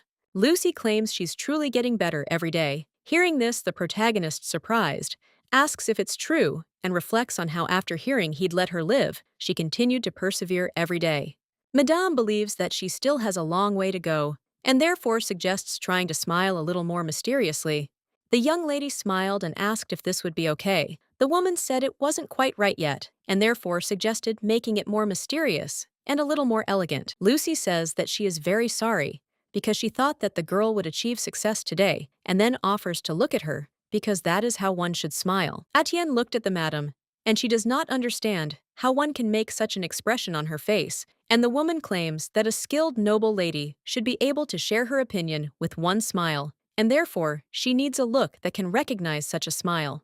Lucy explains that noble society is a battlefield where it is easy to deceive other people's feelings, but at this time, the main character does not understand whether she will succeed. Diano reports that Acacia wishes to meet with Madame Ati. Madame suggests they rest for about half an hour. The main character asks to tell the little girl that if she waits just a little bit, she will come to her. Lucy tells the lady that she thinks she loves children very much, and therefore thinks that loving children is very good, but she better be careful, because small children are very sharp. Acacia saw the main character. She said she missed her very much. The lady said she did too, and at that moment, she thought the girl was very sweet. Ronan asks if she missed him. Seeing him, the lady asks where he came from, and the guy claims he didn't hear his answer. Atian reminds him that he should call her sister, but the boy again reminds him of the question he asked. The little girl says that her sister couldn't miss him, and he says that he doesn't want to hear her answer. Acacia explains that she simply said it for her because she thinks that her sister is kind, and so out of politeness, she will say that she missed him, and she feels the same way, so she can find out. Ronan asks the little girl if she wants to say that she missed him a lot, and the girl with pink hair screams and says, "No way." At this time, the main character thought that at first, she thought that they liked each other, but now she knows for sure that these are just childish quarrels of future friends. The lady asks the boys if they've become friends. Hearing this, the boy objects and asks who would be friends with such a brat, and the girl wonders who's talking and then considers stopping there. Aiton tells the children she's brought them cookies and asks who wants to try them. Hearing this, the children want to eat them, but the lady says she has plenty so they can take as many as they want. The main character looked at the boys and wondered if she would feel the same way if her youngest were alive. Then she asked if the cookie was tasty. Ronan says that they are too sweet, and therefore he would not normally eat them, and then claims that they are quite tasty because Ati gave them to him and he took them again. The lady thought about what he liked. The little pink-haired girl asks her sister if she likes His Highness the Crown Prince. At this time, the main character does not know what to say to her because she does not like him, and then says that His Highness is sensitive, and then tells the little girl that she thinks that the most important thing is to pay attention to the character of men, or for example, to humanity. Acacia says she understands what she should pay attention to because she believes this is valuable advice that was given to her for the first time. In the evening, lying in bed, Ronan says that it's somehow strange because they almost never meet, and thought that, as a result of his observations over several days, basically only Tierney and Diano are looking for Ati. The boy thought that if he loved her, he didn't understand why he didn't even come to her because he missed her so much every day that it seemed to him that he would die from it. Mother says it's a terrible plan and asks what he's up to again. The kid explains the truth. Meanwhile, the main character standing with the prince does not understand why they were suddenly called. The empress says she heard an incredibly sad story, and the prince asks what nonsense she's heard again. His mother claims he speaks very rudely, and then reports that she was told they had a fight. Adrian asks if she did something again, and the main character claims that she did nothing. The empress reports that many say that the future bride and her groom look very gloomy, and she was proud of them, but among people who consider marriage just a business, they will become a couple who sincerely love and care for each other. Her Majesty says that she and her husband loved each other and got married without paying attention to their families, and it was like a miracle. So she was glad that he, Adrian, also found his other half, and she was going to accept any man as long as he loved him. The young gentleman asks what she wants to say, and the mother explains that they say that they walk without holding hands, and also asks if they kissed. Hearing this, the main character doesn't understand what to do, and she wishes he would say something, because she believes that if this continues, she will die. Then screaming, she claims they kissed. Adin looked at the prince and quietly asked how he could be surprised, and therefore told him to nod quickly, as if that was the case. The girl explains that of course they kissed, and just did it in a place where no one saw them, and the young man asks how they can show this to others. The empress says that she didn't know, and the young lady explains that she is very shy and keeps a certain distance from His Highness in public, and that's probably why such a misunderstanding arose. Atienne says that she would like to maintain her status as the crown prince's bride. Upon hearing this, Her Highness states that these are very commendable thoughts, and at that time, she thought that she is usually so scared that she constantly shakes. After talking with his mother, the prince asks when they kissed. The lady replies that of course she never did, and then explains that Her Majesty the Empress was simply worried, and asks if she did something wrong. The young lady looked at the prince and thought that he had that face again, and she usually wouldn't even pay attention to such a lie, but she doesn't understand why she continues to think about it. Adrian asks if she's ever kissed anyone, and she replies that she hasn't had her first kiss yet. He's surprised to hear this, then says he'll take her to Lily's palace. The prince extended his hand to the girl and asked if she would take it. Meanwhile, the lady thought that if she even heard this, then her worries were not unfounded. She recalled that earlier something similar had happened, and it seemed difficult for her, but easy for His Highness, and most likely he had taken her hand without any emotion. The girl thought about what she hated the fact that she harbored hopes, even though they were futile. She apologized and asked why His Highness hated Lady Gabrielle. Adrian asks if she means to say she doesn't know even after seeing her. She says she thought he had another reason. The guy explains that the girl is cruel, selfish, and doesn't think about anyone but herself, and therefore doesn't worry about the death of others, and also believes that others are no different from Gabrielle. And at this time, the main character thought that he loved another person, and did not understand why she was upset, and then said that she hoped that he would soon find his bride. Adrian thought about how she didn't like replacing him so much, and the girl asked in surprise if she said something wrong, because she didn't understand why it ruined her mood so much. Lucy announces that today they will study the rules of etiquette during tea drinking, as this is the most important, and at the same time, very difficult place in noble society. The woman explains that usually during tea parties, there are lines of personal relationships, and according to them, people drink tea in a certain way and exchange information, and the most important thing is the line. But suddenly, Lady Gabrielle approaches them and greets them. Lucy asks why she has come to Lily's palace, knowing that one cannot simply enter without an invitation. Gabrielle explains that she received permission from His Majesty the Empress and came because she needed to tell them something. Addie asks in surprise what this is, and the lady with blue hair explains that she heard an unpleasant rumor in the palace because they say that the two of them have not had a very good relationship lately, and asks if this is true. At this time, the main character realized that she came here to hurt her with this, and then objects and says that of course not. Gabriel argues that there is no need to pretend that everything is not so, but the main character objects and claims that this is not true. Suddenly, the prince approached them and asked what was going on. Gabriel asked His Highness if he had come here to meet her. Adrian replies, "That's not true at all." Adi turns to the guest and asks if she can stay here for so long, even though she seems completely unemployed. The lady with blue hair claims that everyone is looking for her, and she is always busy, and then says that it is so late, and she needs to leave, but next time she will stay longer. And at this time, Achin thought that rumors about their distance had spread so widely, and she could not stand it when they did not respect her, because initially she was a maid, but Achin was not. The main character thought that Atienne is the bride of the crown prince, and she must return this place to this man before Gabriel leaves, and then she turns to the prince and tells him to kiss her quickly. His Highness was surprised and reported that she said that this was her first kiss, and the girl claimed that everything was fine, and then he kissed her on the lips. At this time, the young gentleman thought that he was definitely only going to pretend, and he did not understand why no one warned him that kissing was so pleasant. When Lady Gabriella saw them, she thought that her Adrian was kissing another girl, and she did not understand how this scoundrel dared to touch her man, and therefore, she would definitely make her regret it. The main character watched the maids and thought that they were probably talking about their kiss, and she wondered if all kisses were pleasant, or if they were like that because the crown prince was good. Lucy turns to the lady and asks if she has forgotten that the Empress's birthday celebration is just around the corner, and that from now on, she must begin to spend her days in a more strict environment. The woman claims that this is an important event where there will be many foreign delegations, and it is obvious that she must be so beautiful that everyone will fall in love with her.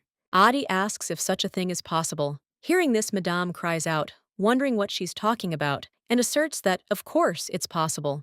Lucy says that here are all the prepared dresses that were made to special order for Lady Ati, and at that time, she thought that she had not dressed up anyone other than Mr. Essen for a long time. The lady says that today they will choose dresses, tomorrow, accessories, and the day after tomorrow, a fan and shoes. And at this time, the girl thought that she probably won't be able to come to her senses at all. On the day of her birthday, Lucy looked at the girl and said that she knew it, and was not mistaken after all, and then asked the lady if she liked it. The girl says that it seems to her that it is not she, but the woman who reminds her that she said that the young lady would be incredibly beautiful, and therefore suggests going and conquering everyone there. Etienne reports that there must be many beautiful ladies in the hall besides her. Upon hearing this, the woman is surprised and asks if she doesn't trust her skills, and then says that if it's difficult for her to adapt, she asks how about asking His Highness. The crown prince looked at the lady, and she surprised, asked what it was. He replied that she looked good. At this point, the girl was a little disappointed because she had prepared so diligently, and that was all. Turney turns to Ati and asks if she is finished with the preparations, and then claims that she is so beautiful and did not even think that it was her. Adrian puts his arm around the girl's shoulder and tells the guy to take his hands off her. The Marquis says it's amazing how much he cares for his partner.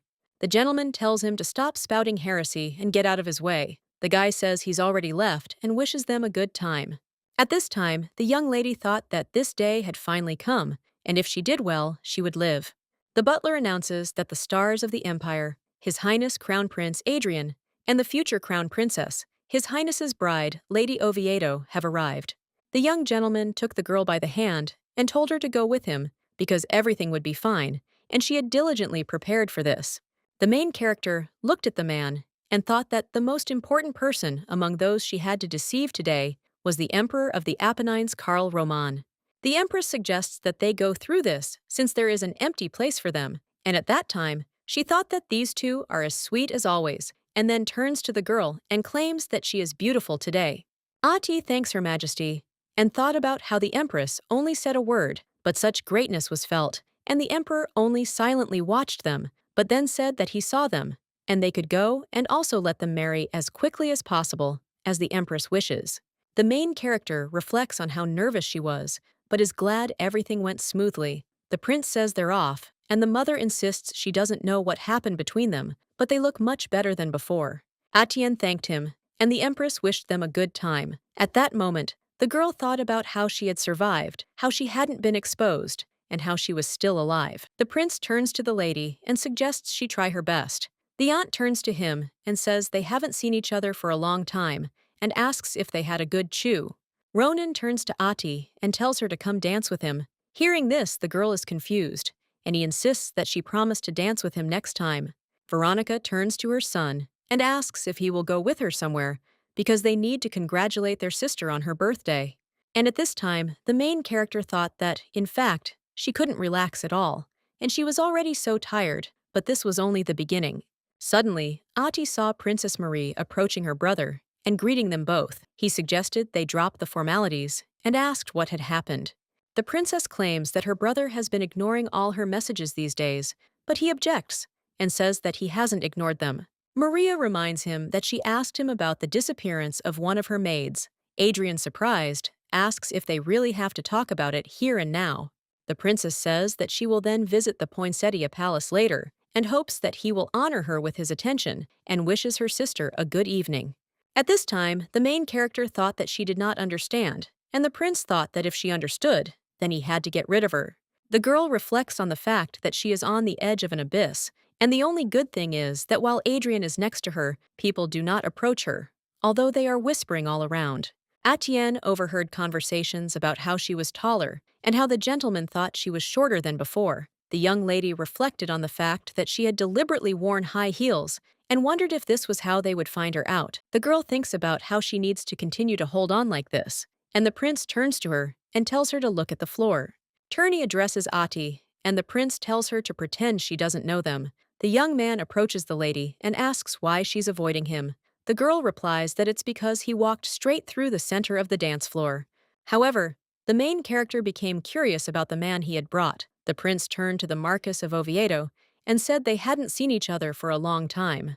At this point, the main character realized that he was Turney's father, which meant he was her father. The dark-haired boy prompted the girl to call him Daddy, and at this point, she thought about him telling her to call him Daddy. The gentlemen who were watching the girl thought that she did not have a very good relationship with her father, and the prince said that if she did not do as she was supposed to, she would die. The young lady hugs the man and calls him Dad, and then screams and says that they haven't seen each other for a long time, and she missed him. The Marquis says that looking at her, she has lost even more weight, and the girl claims that she is very exhausted, but suddenly realized that she said the wrong thing, and then says that she is trying very well, and at that time she thought that everyone was looking at them. Suddenly, the prince took the lady by the hand And at that time, Lady Gabriel arrived with her father, who approached the Marquis and greeted him. The heroine realizes that His Highness is still watching her. Gabriel turns to the prince and says that he still can't take his eyes off her, and that his passionate gaze unsettles her.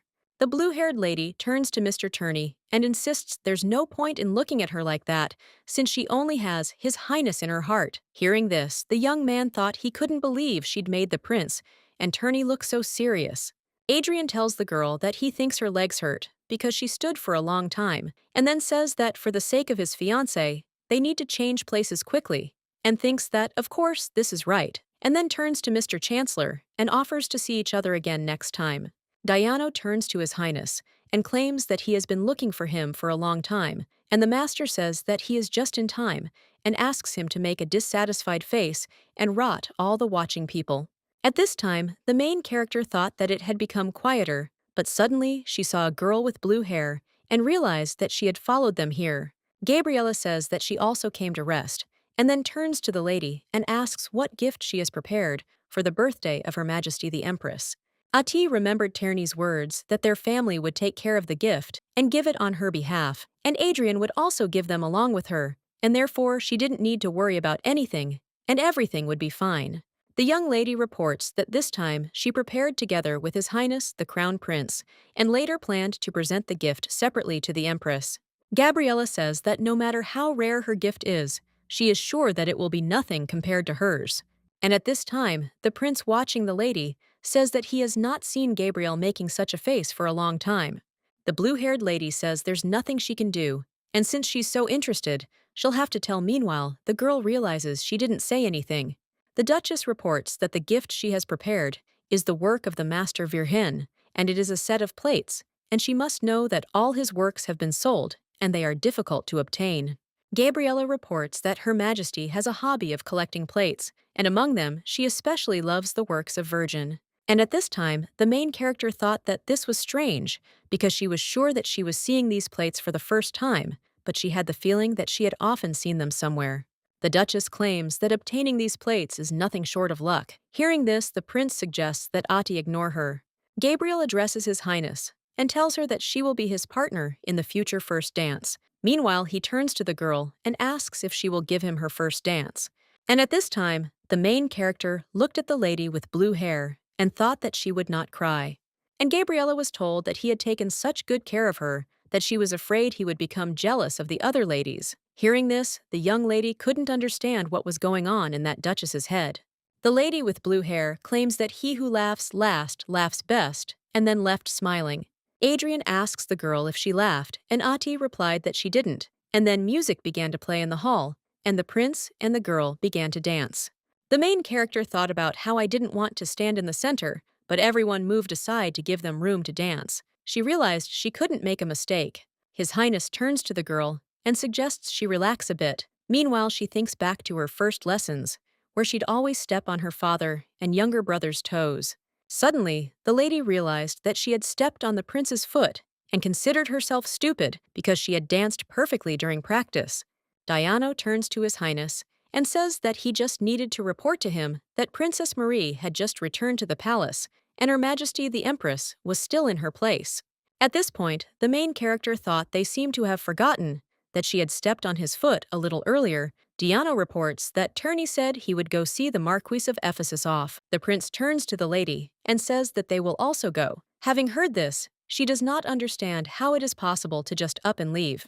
As she walked down the stairs, the girl thought that she had worn such high heels and even danced in them, and that was why her feet hurt a lot. Adrian saw that the girl was having trouble walking, and without thinking twice, he picked her up and asked if she could walk. The lady said she thought she had sprained her ankle.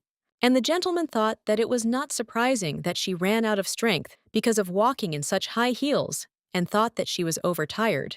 At this time, the main character does not understand why she feels something like this, because she believes that she was enchanted by a mirage, because she has the feeling that she cannot even breathe. The girl thought that if she did this, he would probably disappear. The prince was surprised, because suddenly he didn't see the girl and thought he was possessed by a ghost.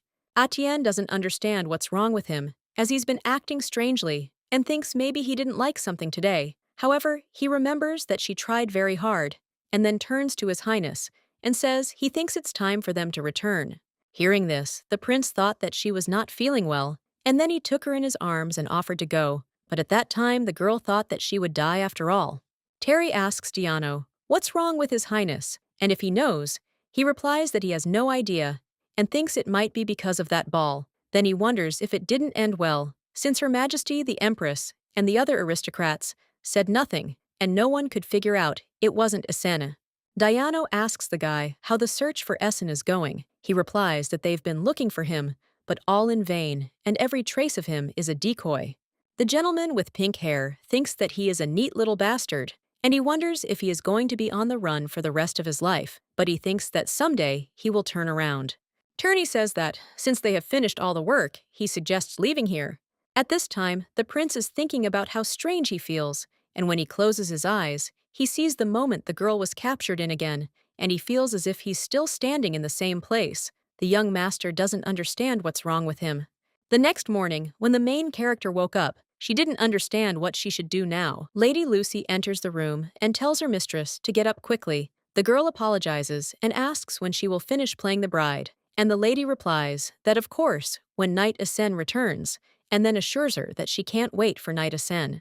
Madame suggests that she take advantage of this opportunity and seduce the crown prince since she can become a real bride, and then asks how she likes this idea. Atian, surprised, asks if she's telling her to die. Lucy smiles and asks where she's ever seen such a kind man as His Highness. Lying in the bath, the main character thought that perhaps His Highness was a little kind, and then lost in her thoughts, she headed towards him. The prince looked at Ati with embarrassment, and then said that her clothes. Hearing this, the girl realized that she was dressed in transparent clothes and then asked her to forgive her and left. Within a few minutes, the young lady apologizes and asks for forgiveness for keeping him waiting, and at that time, she looked at the expression on his face, which was even more frightening than before. The prince came closer to her and looked into her eyes, then turned abruptly and left the room. At this time, the main character does not understand what it was and thinks that she was at gunpoint. Adrian tells the doctor he's been seeing all sorts of weird things lately, and the doctor asks if he's okay. He thinks he might be under a lot of stress, so it might be best to ease up and rest. Hearing this, the prince thought that if he could get better from rest, he would not even ask, and then he tells the doctor that it does not matter, and tells him to leave. His Highness is thinking that if he continues to watch her, he will probably get at least some kind of answer, because she was a servant. When Lucy saw the prince, she was surprised and asked what he was doing here, and also wondered if he had come to see their mistress Atier, and asked if he finally liked her. The prince, surprised, asks what nonsense this is, and she says, and the lady asks why he's so embarrassed, and when roughly he plans to get married, she thinks it would be best to do it in the warm, beautiful summer. At this time, the young master does not understand what the hell a wedding is, because from the very beginning, he did not intend to get married even after becoming emperor. Madame thinks it's better to spend it outdoors, and she's too excited at the thought. Then she asks what's wrong with her sweet little crown prince. Hearing this, the gentleman realized that she still had not forgotten this nickname, and the woman explains that it conveys all her love for him. Adrian says that he is interested in something, and it concerns Atier, and then asks what she did to her face that day at the birthday celebration. Lucy says this means their prince has fallen in love with his mistress's appearance. He objects, insisting that's not true at all. The woman says he's embarrassed again. The prince claims it's unimportant, so he leaves. Madame explains that it's all the lady's beauty, and she's only performed a little magic. She then explains that if you sneak a peek at her, she might seem ordinary, and believes that Madame is a human canvas, just waiting to be transformed into a masterpiece. The woman claims that no matter what color she wears, it suits her and makes her glow even more, and the gentleman says that even this way, Essen is more beautiful. Lucy thought that of course their appearances couldn't be compared, and that Mr. Essen was the most beautiful man in Affinino. Meanwhile, the boy thought she was right, but he didn't understand why it disgusted him. The woman says that it is necessary to dress Lady Etienne very well, because she feels benefit from it, and therefore she is even more pleased. Adrian says that he is glad that she says so, and will count on her in the future, and the lady asks him to just leave it to her. Etienne greeted His Highness the Crown Prince, and at that moment, she couldn't believe she was reading him as such a sweetheart. He told her to step out the door for a moment, then told her to return a few minutes later, and the girl did exactly as he told her. The prince thought she was cute and offered to move. She sat on the windowsill, and he couldn't understand why, but it was happening. The lady turns to His Highness, and at that moment, he thinks that she is just like a little chick. When Tyranny saw the gentleman, he couldn't understand what was wrong with him, or why he was like this, and then told the girl that he thought she would soon die. He suggested she consider how Adriani had been acting lately.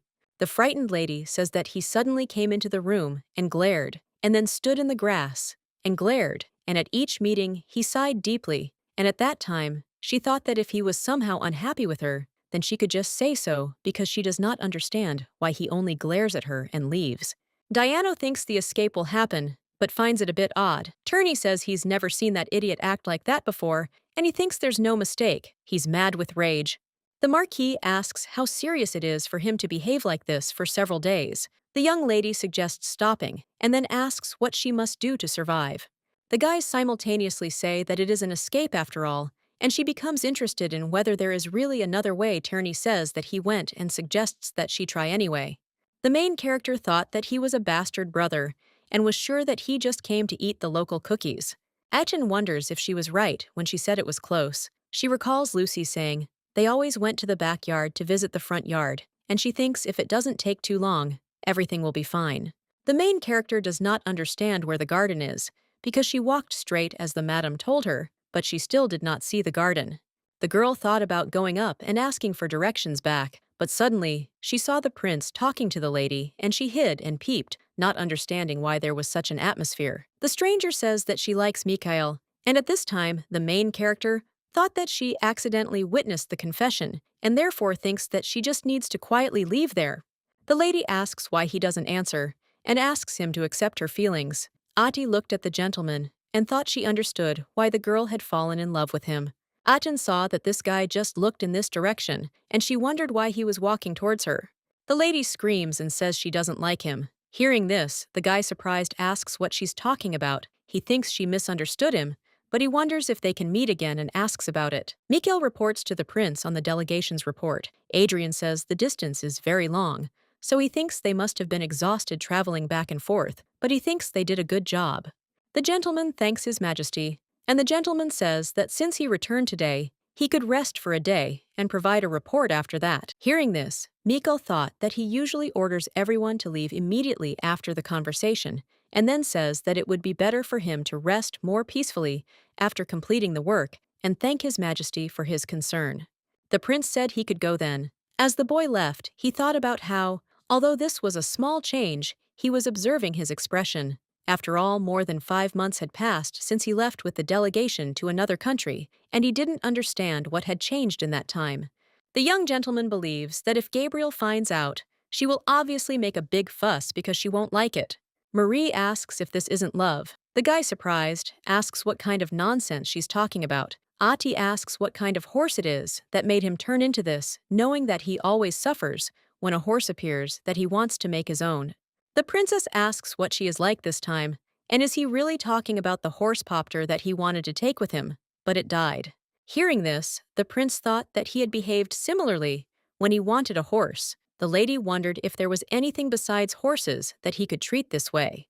Adrian tells her to shut up, and upon hearing this, the lady asks why indeed, and what he wants again. Meanwhile, he's thinking about how he needs time to think. The princess reminds her brother that she is asking, and also wondering if he is listening to her, and then insists that he return her maid. Marie claims that he ignores her every time the conversation turns to her, and then asks if he has fallen in love with her maid. At this time, the empress comes to them and asks why her son and daughter are waiting for her so calmly. The girl tells her mother that she thinks her brother is again infatuated with a new horse, and he says that he suffers all day because of it, and remembers and suffers from side to side. And that is why she is sure that her brother is talking about a new horse. The mother turns to her son and says that there are already 2,000 horses in the stables, and she thinks that he might be there, but she doesn't even remember some of them, and then asks what other new horse there is. Adrian objects and assures her that this is not the case. Hearing this, the princess asks, how else could it be wrong? Then reminds him that he says he thinks about her all day and thinks it's love fever. Her Highness agrees with her daughter and claims that she is right in saying that he does not ride all of his favorite horses, and therefore invites him to know the measure.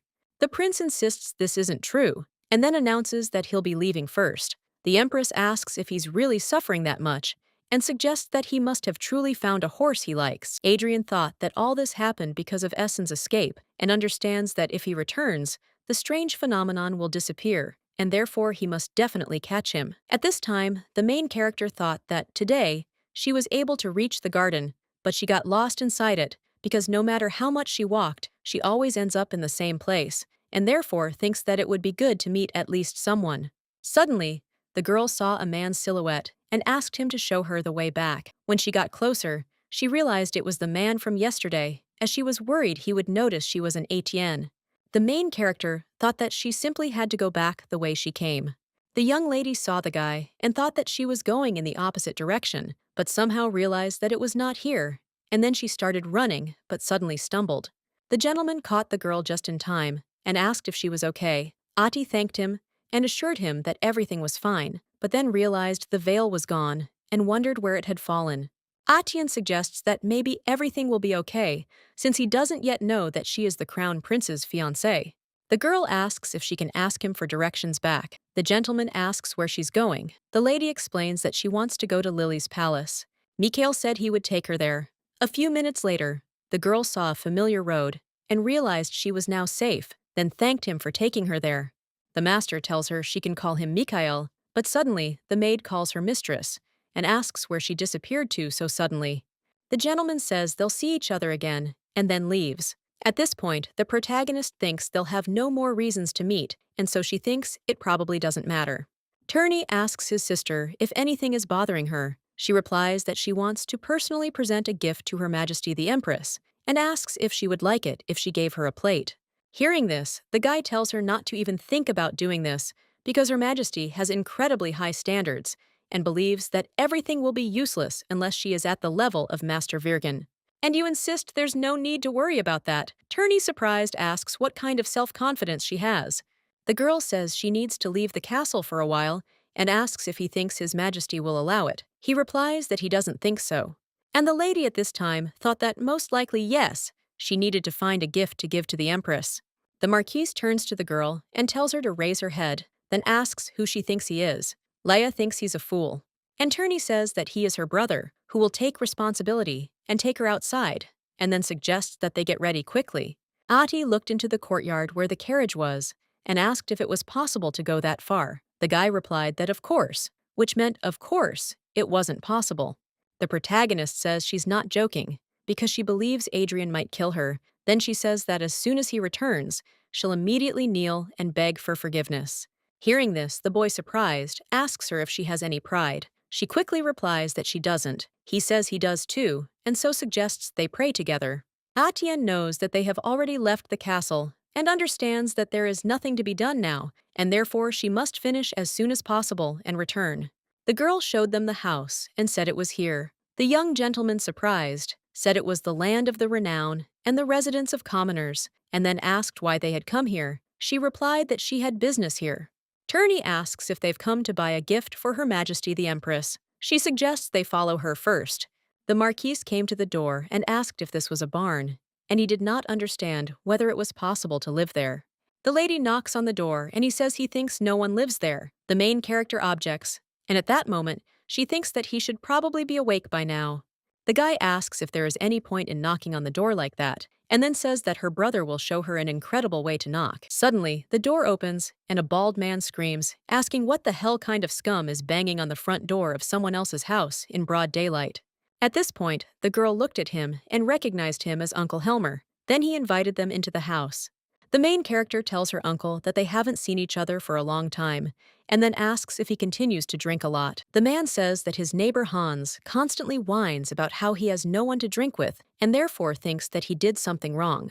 Uncle says that he heard that she became a servant at the imperial palace, and asks how she left it. The young lady replies that she received permission, and therefore everything is fine, and he asks who this lout is. Meanwhile, she looks at the guy and thinks that he wouldn't call her his brother in such a situation. Ati explains that he is a man whom she met completely by accident, and the guy explains that he is actually Lara's older brother. Helmer offers to listen to him, and then says that he was her father's best friend even before this child was born, and then claims that Lara has no brother. At that moment, the girl realized she completely understood why Uncle Helmer was so furious. After all, before their family's destruction, he had been the most skilled worker and best friend, not only to their father, but to all of them. Ati thought about how the sudden loss of her family meant the loss of her best friend to her uncle, and that talking about her family felt like a nagging wound to him. Turney asks not to worry, because he will become Lara's older brother and make sure that she is happy all her life. The man says that, judging by everything, he is a reveler from a rich family. He takes him by the hand and tells him not to bother Lara and to get out of here, and then turns to the girl and asks if this reveler threatened her. Lada objects, saying he helps her a little at the palace, but the man insists he doesn't seem that way. The main character insists he's truly a good man, but also kind, and that's why she'd like him to be by her side first. Turney says that he really is Ati's brother, and this uncle says all sorts of nasty things about him. Ajen asks her uncle if he's still making plates. He replies that he makes plates because he has nothing better to do. The girl replies that he still breaks them, wasting everything. Helmer claims that this is all a marriage. Upon hearing this, the young lady asks in surprise how this is a marriage, and then asks not to say that. The man claims that she also knows about this very well, and then says that everything that happened to her parents was because of it, but he couldn't say anything else, and only frowned. The girl asks her uncle if she can borrow a plate. He asks why she needs one. The young lady explains that he knows she likes her plates and simply wants to take them to the imperial palace and use them there. Helmer says there's probably something in the workshop since he'll throw them out anyway, so he suggests she take everything. The little girl thanked her uncle. Turney says that this is the first time he has seen a plate workshop, and then says that her uncle is a plate maker, and also asks if she is going to give them to Her Majesty. The guy reminds her that he said last time that it wouldn't work if they weren't at least at the level of Master Viren, because he believes that only he is such an outstanding master, and therefore it will be difficult to please her with the products of the majority. Atienne assured him everything was fine, since he wasn't a majority. Suddenly, the boy saw Virhane's initials on the plate and was surprised. The main character thought that when she first heard the name of Master Verger, she did not know that it was Uncle Helmer, because he was always called not by his first name, Virgin, but by his last name, Helmer. The young lady found out who he was when she saw the initials on Gabriel's plate, and she knew it was the signature of Uncle Helmer, who was like a godfather to her. Adi looked at the floor, which was full of broken plates, and said that he was breaking them like that, so of course he couldn't sell his products. The guy, surprised, asks why he breaks them, and the girl explains that he has his reasons. The lady suggests they take it and leave. He asks, surprised, if she's going to take it all, and she explains that if she leaves it, her uncle will break it anyway and thinks it's better to take it. Turney looked at the girl, and she couldn't understand why he was looking at her so strangely. The guy asked her to give him just one plate, and then she realized he was after the plates. The Marquis says that if she gives just one, he will forgive her for the fact that a little earlier he was so heartlessly driven away. Ati agrees, and then says that in exchange after they leave, he will have to behave quietly. Helmer asks if she has done everything she wanted, and then says that if she is finished, then she should leave quickly. Meanwhile, the main character thought that although his style of speech was rude, he most likely did not want her to return late and be scolded.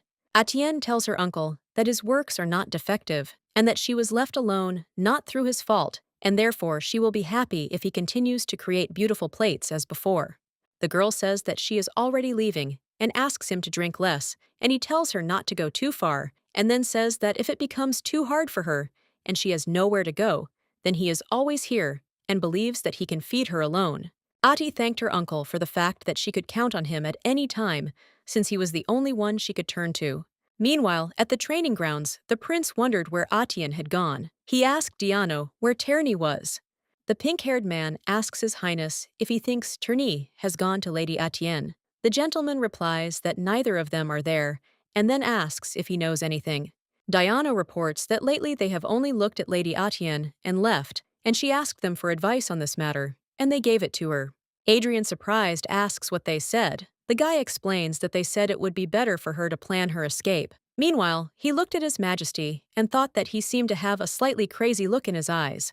The prince went outside and thought that he didn't understand how she dared to run away, because they hadn't even been able to find Essen yet, and she had already run away, and he thought that whether Essen would return or not didn't matter at all, because he wasn't going to let her go. The main character turns to His Highness And at that time he thought that he was so angry that it seemed that he could go crazy, and then he went up to the girl and hugged her, and thought that this was happiness because she was next to him. Atian looked at the gentleman in surprise, and he asked where she had gone. The lady explained that she wanted to get a gift for Her Majesty the Empress, but to do so she had to go out. And at this time, the guy thought that he only heard her voice, and did not understand why his mood improved. The main character says that if he punishes her, she will gladly accept it. The gentleman explains that he doesn't intend to ask her because he believes there is another person who needs to be finished off. Turney asked His Highness what he did that was so bad, and the prince thought about how he didn't repent at all. The marquis cleans his plate, and the gentleman asks in surprise what it is. The young man asks if he's interested, and the prince asks if he wants more.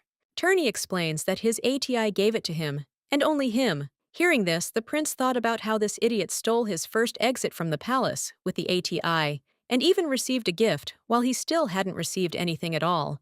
Adrian took the plate, and the marquis asks to return it, and believes that if he breaks it, Adi will be sad.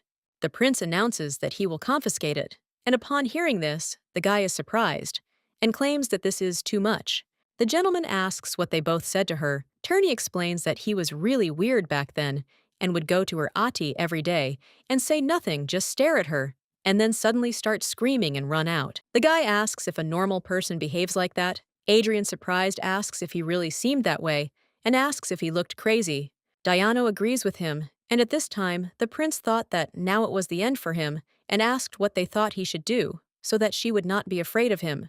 Meanwhile, the guys thought that he now looked very scary, and believed that he had never behaved like this before. Diano asks if he thinks she would like any of the gifts, and then says that when he brings Acacia gifts, sometimes she even kisses him on the cheek. Hearing this, the prince thought that this meant that this was a very good reward for the efforts made. Turney says jewelry and flowers are boring and tedious, and Adrian tells him to shut up. The pink-haired guy thinks she already has plenty of those without their gifts. Sitting in the carriage, the young gentleman cries out and declares that he doesn't want to and won't go. Mother informs him that the reception is over, and so they must return as well. At this point, the prince thought he'd be glad if this damned brat would disappear as soon as possible. Veronica apologizes and explains that her son is making her restless too, but the prince insists everything is fine. The empress says that he even specially prepared a magic circle for them and considers it very touching, because thanks to him, they will be able to return in comfort. Adrian says he's glad to hear his aunt liked it, and thinks it's because they need to send him to Sirius as soon as possible. The boy turns to the lady and says she didn't even dance with him, and asks how that's possible. Ati suggests he come visit next time. Ronan says there won't be a next time because he wants to be with her now. His mother turns to him and tells him to look at Adrian and study because he's a serious guy. The boy tells Adi to come with them and marry him, and then asks if she agrees. Adrian grabbed the young gentleman by the shirt and then threw him into the magic circle. Veronica asked the prince how he could send the child first, and also wondered if that was too rude. The young gentleman apologizes and then wishes his aunt a safe journey. The woman considers taking back her words about him being serious, then turns to the young lady and explains that she's been through a lot, and that when she returns, there will be noise again from the sound of crying, as she already has a headache. Empress Veronica suggests meeting next time, and the girl wishes her to be more careful. Princess Marie asks her brother where her maid is, and wonders if he can get away with it if she looks for her personally, because she is interested in where he hid her. Adrian looked at Her Majesty and asked what she was doing. The princess said she was interested in the maid she had sent on an errand regarding the ceramics. At this time, the main character thought that she was talking about her, and did not understand what she should do, even though she was made up, but she was very nervous when she was near the princess, and as luck would have it, there was no veil. Adrian explains that she was going through difficult times, so he gave her some money and sent her back to her family home. His sister tells him not to lie to her, then asks when he was such a hero, and suggests he say he killed her, because then she'll believe him. The prince says he finished her off. Marie asks if he thinks she'll believe it. The prince reminds her that she said she would, and the lady explains that it was just a phrase. The master asks if that's all and why she came. The sister replies that for the first time in a long time, she liked the maid. She spoke quietly and worked well, so she liked her. She knows it's hard to find a maid like her these days. At this time, the main character thought about how she tried to be as inconspicuous as possible and behave very quietly, and it turns out she appreciated it. Ati reflects that if she had behaved noisily, she would not have had to come here on an errand. The princess asks her brother if he really killed her, and if he's serious, he replies that he threw her out of the palace.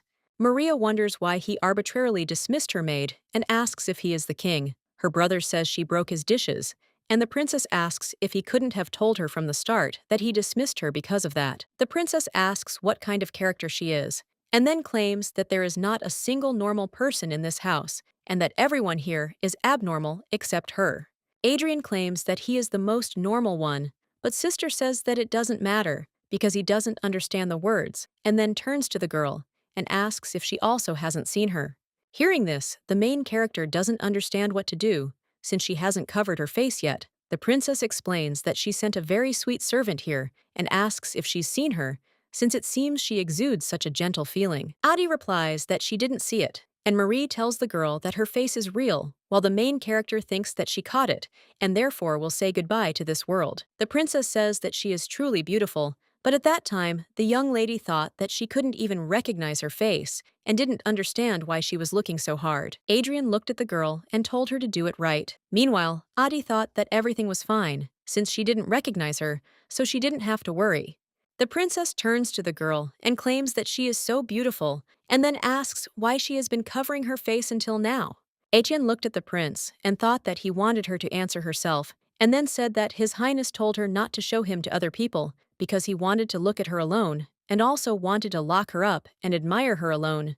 Maria was surprised to hear this, as it turns out his brother has a similar side. Meanwhile, the main character thought that this was the best line she could have said. The princess tells the girl that she was interested in talking to her, and then says that she will try to find her servant on her own. Her Highness tells the lady that Papa said that he definitely wants to meet her, and told her to be sure to come to the official dinner tomorrow. The girl was surprised to hear this, but the prince assured her that they wouldn't go. The princess said that her father said that if they didn't come, he would tell everyone everything he had said. Adrian tells her to tell him that they will go, and the lady says that she knew it, and then turns to the girl and says that they will see each other tomorrow. The prince turns to Ati and asks if she heard that they will be attending an official dinner tomorrow, and therefore suggests that she try. The main character asks His Highness why he called her today, and at that time she thought that they just met eyes, but she does not understand what is wrong with her and why her heart is beating so hard. Adrian says there's just a little time left, and when he stood up so suddenly, the girl thought he'd scared her. He tells her not to forget about tomorrow's dinner, and tells her to leave now. Atienne reflects on the fact that she doesn't understand why she suddenly started paying so much attention to everything, and she wonders if she will be able to cope at this rate at dinner tomorrow. Lucy tells the lady that she must be very busy preparing for the formal dinner. The girl, surprised, asks if she can't just get dressed and go as usual. Madame says that she can't even believe that she is saying something so naive because she believes that she still doesn't know the laws of this world at all. The woman says that although the imperial palace appears peaceful and calm on the outside, they say that in reality the most important intrigues flourish and smell on the battlefield of the front lines, and of course, one cannot underestimate any of them. Lucy says it's unknown who, where, when, and how to set traps. Hearing this, the protagonist realized that the people in the palace would set traps for her. Madame explains that although they may appear friendly on the outside, they are actually cold and ruthless people, and such is life in the imperial family, and one must never befriend anyone or become attached to anyone. The woman says that first she must show off her best side to her elders, then she says she thinks this dress will suit her best. The main character asks in surprise if it is not too luxurious, and realizes that it is just a dinner, and she tells her to put it on. Lucy claims that this is the imperial palace, and therefore suggests remembering that, in the imperial palace, the luxury is her weapon. Atienne reports that she understood, and she became curious as to whether this is how things are always done in the palace. The girl thought that even though she had prepared the plate she had received from Uncle Helmer, she did not know whether Her Majesty the Empress would like it. The prince knocked on the door, then opened it, and asked if she had finished all the preparations. He looked at the girl in surprise and asked if she had heard that it was just dinner. Ati explains that it's all Madame Lucy's fault, because she said it was a battle suit, and then asks if she should change into something else now. The young lady noticed that Prince Nova was looking at her so silently and thought that maybe it was because the clothes were so strange, and if everyone reacted like that, she thought she would be very ashamed. Ati ponders that this won't do, and then announces that she'll change into something else and come back. The young gentleman grabs her hand and offers to wait a minute, then says they'll go like this. The main character asks in surprise if it is possible, and at that time she thought about whether it is not too luxurious, and she became interested in whether he cares about her. Adrian says that there is no time, and the girl thinks that it is obvious that she is a fool for hoping for warm care. The prince explains that this is a family gathering to simply congratulate Her Majesty the Empress on her birthday, and therefore she does not have to stress out as she would during a reception. Meanwhile, the main character thought about how he was now caring for her in his own way, and looked at him. The young gentleman, surprised, asks what's wrong, and she assures him everything is fine. He asks if she's in pain, then touches her head and tells her she has no fever. The girl says it's probably because she's nervous, because it's her first time in the palace. She's thinking about how His Majesty strictly controls access, which is why she's nervous. The butler announces that they may enter. The Empress suggests that they quickly sit down, as His Majesty said he would come immediately after finishing his business. Her Highness informs her that her daughter-in-law is very beautiful today, and then asks if she dressed up because they would be looking at her. Ati explains that she wanted to leave a good impression, but at that time, the guy thought that she was talking nonsense again. The main character doesn't understand what to do and thinks that she answered too easily. Sitting at the table, Achin doesn't know what to do and thinks that she needs to quickly put everything in order. The Empress says that it is an incredibly sweet reason because she almost bit her, and then turns to her son and asks if he forced her. Adrian asks in surprise if he really seems such a great man to her, and his mother says that, in fact, his lady is very beautiful today. The main character thanked Her Majesty, and at that time thought that, thank God, everything went well. The princess tells her daughter-in-law that she looks even more beautiful today, apparently, because she dressed up. The girl thanks her, and then says that she too is lovely today, Princess Marie. Her Majesty asks if she wants to say that she usually doesn't look very good, and the main character explains that this is not the case, and does not understand why everyone is grasping at words and confusing them. The prince turns to his sister and tells her to stop bullying him. The princess says he's defending his wife and making her seethe. Adrian asks if she's going to mince words, and then says he's going to kill her. Maria informs them that this is the first dinner her daughter-in-law has attended, so she was so happy she joked. A little Ati assures them that everything is fine. She was always sick and couldn't attend, but it seems she's gotten healthier lately, and she's very happy about it. The Empress says the child is very weak and always pale, which is why she was very worried, but the princess insists she's much better now and has no pain, so she's very happy and suggests they see each other more often. Marie asks, how about having tea at her palace next time, and Mother asks what she thinks about her coming third. At this time, the main character thought that Lucy was right because she now understands that this is a battlefield. The butler announces that His Majesty the Emperor is entering, and the prince touches her hand and says that everything is fine and therefore invites her to sit. The Emperor asks how long they've been waiting. His wife says the time flew by during their light conversation, and he says he's glad. At this time, the girl thought that she had an incredible feeling of fear, and she looked at the gentleman and thought about his facial expression, and it seemed that he did not like her. Adi became curious whether they would be able to eat all together in this state. The Emperor turns to the girl and calls her his daughter-in-law, then says that they haven't seen each other for a long time, and explains that last time he was at the reception, he was very busy and therefore was unable to properly greet her, and therefore is glad to see her at such a leisurely meeting. His Majesty reports that she is still unusually beautiful today. The daughter-in-law hearing this, the girl thanked her for such words. The Emperor says they're literally one family and suggests calling him simply Daddy. At this point, the main character looked at His Highness and thought he had a frightening face. His Majesty asks if she can come to the palace later and be his companion. Hearing this, the princess turns to her father and insists that he stop pressuring her. And at this time, the main character thought that when she served her, she never saw her like this, and the way they seem is very reminiscent of a caring family from the village. The Empress tells her daughter to watch her language and asks if she thinks her reputation will improve if she continues to speak like that to her daughter-in-law. Marie thinks she would have noticed soon anyway, and her mother wonders what if Ati starts to dislike her at this rate. The princess turns to her sister and asks if she hates her, and the prince replies that he really does. The main character asks in surprise when she did this, and at that moment she thought that he had a disgusting character and also suggested that maybe all older brothers were like that. The young lady looked at the table, which was full of different foods, and thought that everything looked very tasty. The emperor says that in honor of the long-awaited meeting and delicious meal, he would like to propose a toast to the peace of Affinino. Auntie reflects on the fact that the atmosphere is better than what she had before, and thinks that she can give it away, now and then asks the servant to bring what she has prepared. The empress is surprised and asks what kind of box it is, and the girl explains that it is her gift to her.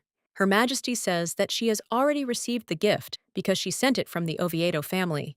The main character says that she wanted to give her something that she chose herself, and the woman asks if she doesn't mind, and if she can open it now. The Empress is curious about what Lady Atian has prepared, and when she opens the box, she is surprised, and then asks if she is really dreaming, and also wonders if this is a product of Master Version. Her Majesty says that she thought that he was no longer active, and then asks the girl how she found him. At this time, the main character thought that, fortunately, this was one of the expected questions, and then she said that the fact is that the set was kept by an old friend of her father's, and she brought it here to give it to her. The Empress thanks Lady Etienne, and then says that she is truly magnificent because these exquisite patterns are so impressively arranged, and considers that this is a beauty that no one but a skilled craftsman could create. Her Majesty said she wanted to share this happy news with everyone as soon as possible. Meanwhile, the girl thought about how she was so overjoyed that she felt a sense of well-being. The Empress announces that it is time to gradually set a wedding date and officially register the marriage, and then asks if they agree. Atienne, hearing this, does not understand what she should do, because this is a topic that she would like to avoid until the return of the Knight of Essen, and then she looked at the guy, and it turned out that he was looking at her. The prince says that it turns out that it is still too early, and then takes the girl by the hand and says that his bride is not yet accustomed to life in the palace, and he would like to postpone the moment when she will have to take on such responsibility. Adrian says he wants to get married a little later. His mother agrees, saying there's nothing wrong with taking things slow, as she enjoys watching them.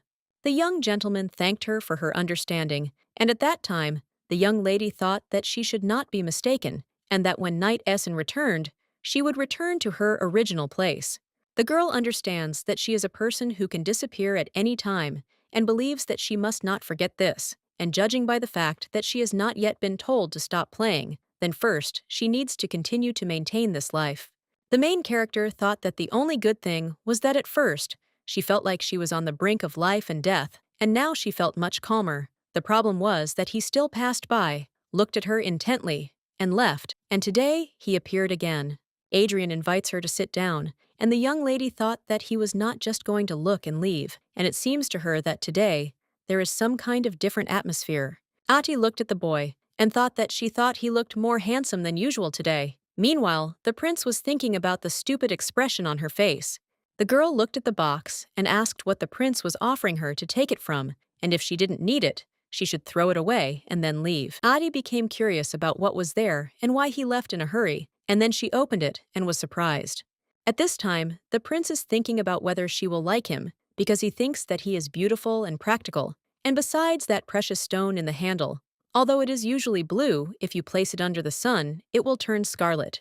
Adrian knows that this is a very beautiful and rare stone, and is sure that she will like it, and he is also interested in what kind of face she will have when she is happy. And at this time, the main character does not understand why he gave her the dagger, and does not think that he gave it so that she could peel the fruit for herself. Etienne believes that he is not the kind of person who would give something without any reason. After all, this is a gift without a reason. Suddenly, the dagger fell, and their girlfriend remembered that from the very beginning, he had no intention of leaving her alive, and she believed that this was a warning about murder. Adrian doesn't understand where she went, and why she hasn't been seen for several days.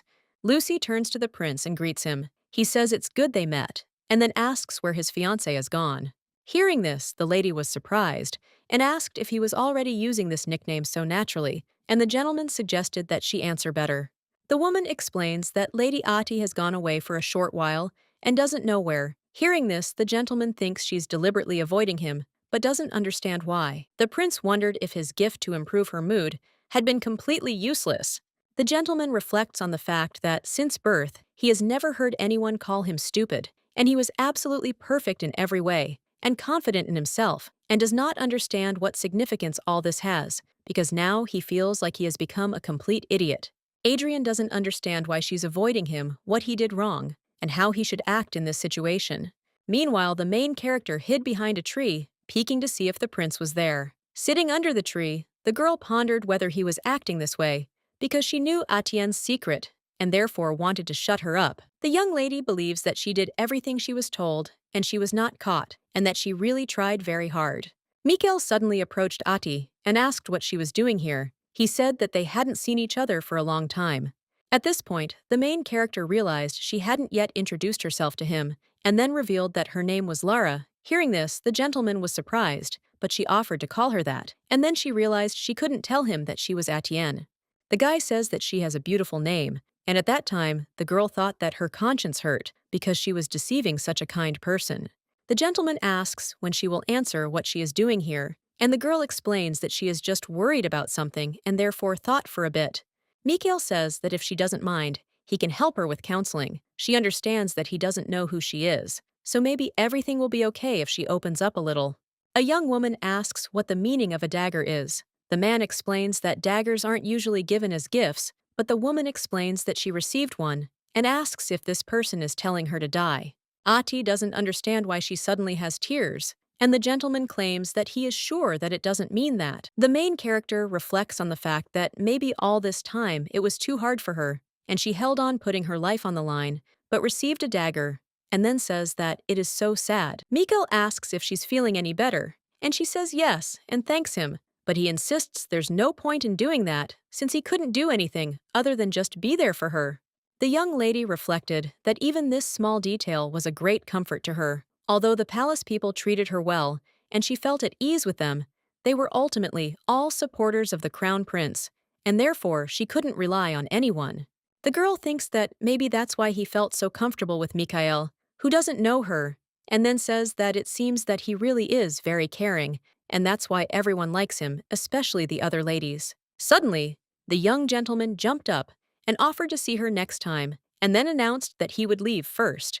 Ati assumes that he is apparently very busy and thinks that he will need to give him this scarf next time. The knights greet the crown prince, and he asks if they've seen his bride. The boys reply that they haven't and don't understand why he's so intimidating, and suddenly asking about his bride. Adrian clarifies whether it is true that they did not see her, and the knight says that they will immediately go looking for her. The prince says that even if they meet her, they should not grab her or touch her, and then he says that he himself will come for Atienne.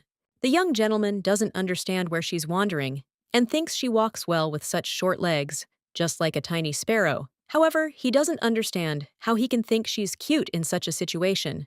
The squad believes that this is a common symptom, and it seems to them that the last place she could be is the garden. Suddenly, the prince saw a girl sitting under a tree, and he realized that she was sleeping, and also remembered that she had never shown such a face in front of him. The young gentleman decided not to wake the girl, but simply to watch her, since he believed that she slept well without a veil, and that only he should see this.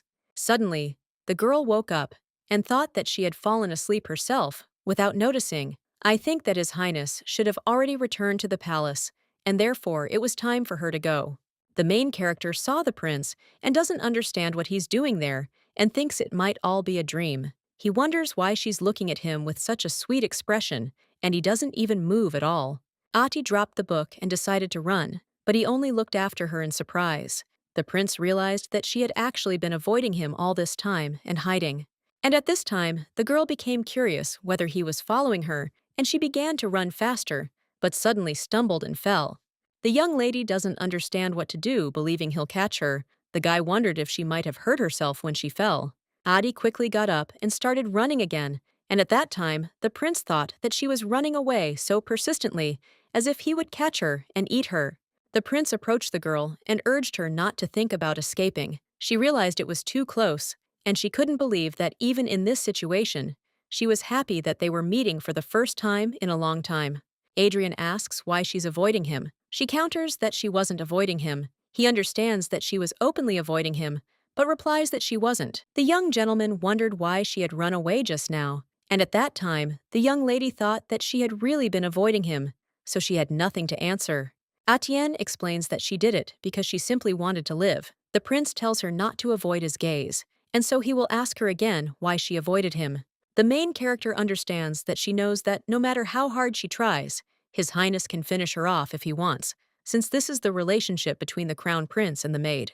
Adrian looked at the girl and asked in surprise if she was crying. Meanwhile, the young lady realized they could never be together, and this only made her sadder. The prince asks why she is crying, and the lady replies that he said that he would let her go as soon as the birthday celebration is over, and then asks why he is doing this to her now. The guy heard this and shuddered because he thought she hated him so much that she was crying so hard. Adrian apologizes and explains that this is the last time, so he suggests she wait until they find Essen. Since he's not there yet, they have no choice but to make her their replacement. Atai agrees, and he thinks that now she probably feels disgusted, even just to be with him, and the girl wonders if he will leave so easily. The main character believes that the prince did not intend to kill her, but she does not understand what kind of dagger it was and what it meant. The girl asks Acacia if she can stay and begs her to stay with her a little longer. The little girl says she doesn't want to part with her sister Ati either, but her parents and brother say it's time to return to their domain. The young lady asks if Diano is staying at their mansion in the capital. The little girl says she was told Diano's brother is unable to care for her and works all day. Hearing this, the girl thought that Knight Diano was completely useless. Acacia tells the lady that she will miss her. The lady says that this tea was sent to her by Her Majesty Empress Veronica from Sirius and invites her to try it. The baby says it's very sweet, and the lady claims it has a pleasant aroma, so she'll pack it for her before leaving. Acacia tells her sister that since she started talking about Sirius, she remembered that Ronan sent her a letter, and then asks if she received it too. Adi reports that she didn't receive anything, and the little girl says in surprise that it's strange because Ronan wrote that he sent her something too. The main character thought that she should ask His Highness about this later because she thinks that maybe he knows something or can find out. The girl reports that he said that he had already sent a whole mountain of letters to his sister. Ati became curious about how the little girl came up with the idea of using Diano as a trash can, since she was giving him candy wrappers and saying that they were her gift to him. The lady asks Lucy what it is. She replies that it's a gift sent to her personally by the Empress. Then she reports that Her Majesty said she really liked the plate she presented and wanted to thank her with threads of Lilotos feathers. Hearing this, the girl was surprised because she knows that they are very noble and rare and understands that it must be very expensive. Madame says that the Empress specially prepared them, remembering her promise to give the embroidery to His Highness Adrian. Lucy says that she wants to see Miss Atien's work someday and asks if she can hope to do so. The main character thought that, because of what she blurted out, then she now has to do it, but she doesn't understand what to do since she doesn't know how to embroider. The woman asks her who she thinks she is, and then says that she is a countess with the most outstanding mastery of needlework in high society and offers to begin training from tomorrow. Turney turns to Ati and asks for her help. She asks surprised what's wrong. The Marquis says he's actually lost something and needs to find it. Atienne asks what he's talking about. The Crown Prince's golden seal. The girl is surprised and asks how he lost it. The guy explains that he suddenly became interested in whether this seal was actually made of gold, as its name suggests, and so he lightly bit it with his teeth, and a mark remained on it, but it really was gold. The main character, surprised, asks why he bit her at all. He explains that he was trying to get rid of the trace, but it didn't disappear, so he thought that if he pretended an incident had happened, the prince would forgive him, so he threw her away. Turney reports that he can't find it now, but what's important is that he urgently needs to go to Adrian, and so he turns to his sister for help. The girl asks which way he threw her, then goes looking curious about where she fell. However, she realizes that half an hour has passed, and there are no results. Suddenly, the young lady saw the seal and screaming declared that she had found it. The young lady reflected that since Turney had used it, she thought she could simply take it to the adjutant's office, quickly leave the seal, and leave. When the girl entered the room, she did not understand why it was so dark and assumed that maybe this was the wrong office. Adi was frightened and decided to simply leave the seal on the table and leave. However, she became curious that someone was there. The main character looked at the floor and saw a man tied up there and thought that anyone would say that he had been kidnapped. The guy with his eyes and mouth tied tried to make at least some sound, and he succeeded because he attracted the girl's attention.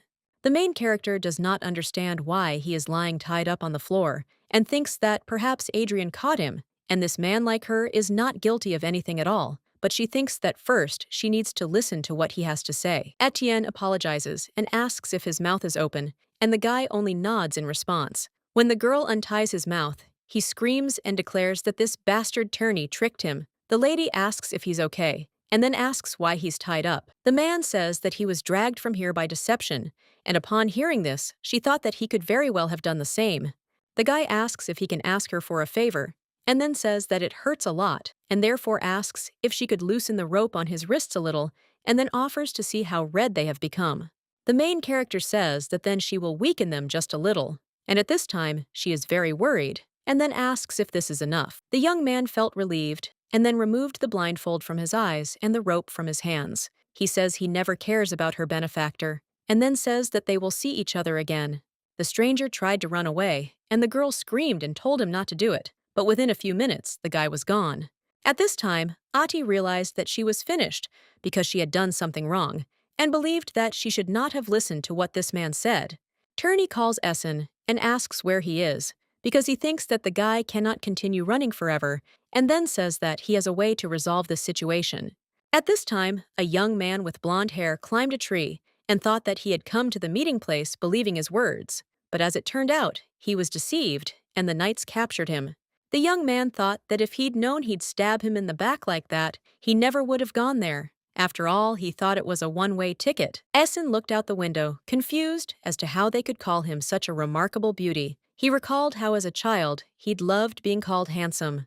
The young man understood that as he grew older, he began to get a little angry at this face because he believed that everyone approached him only because of this.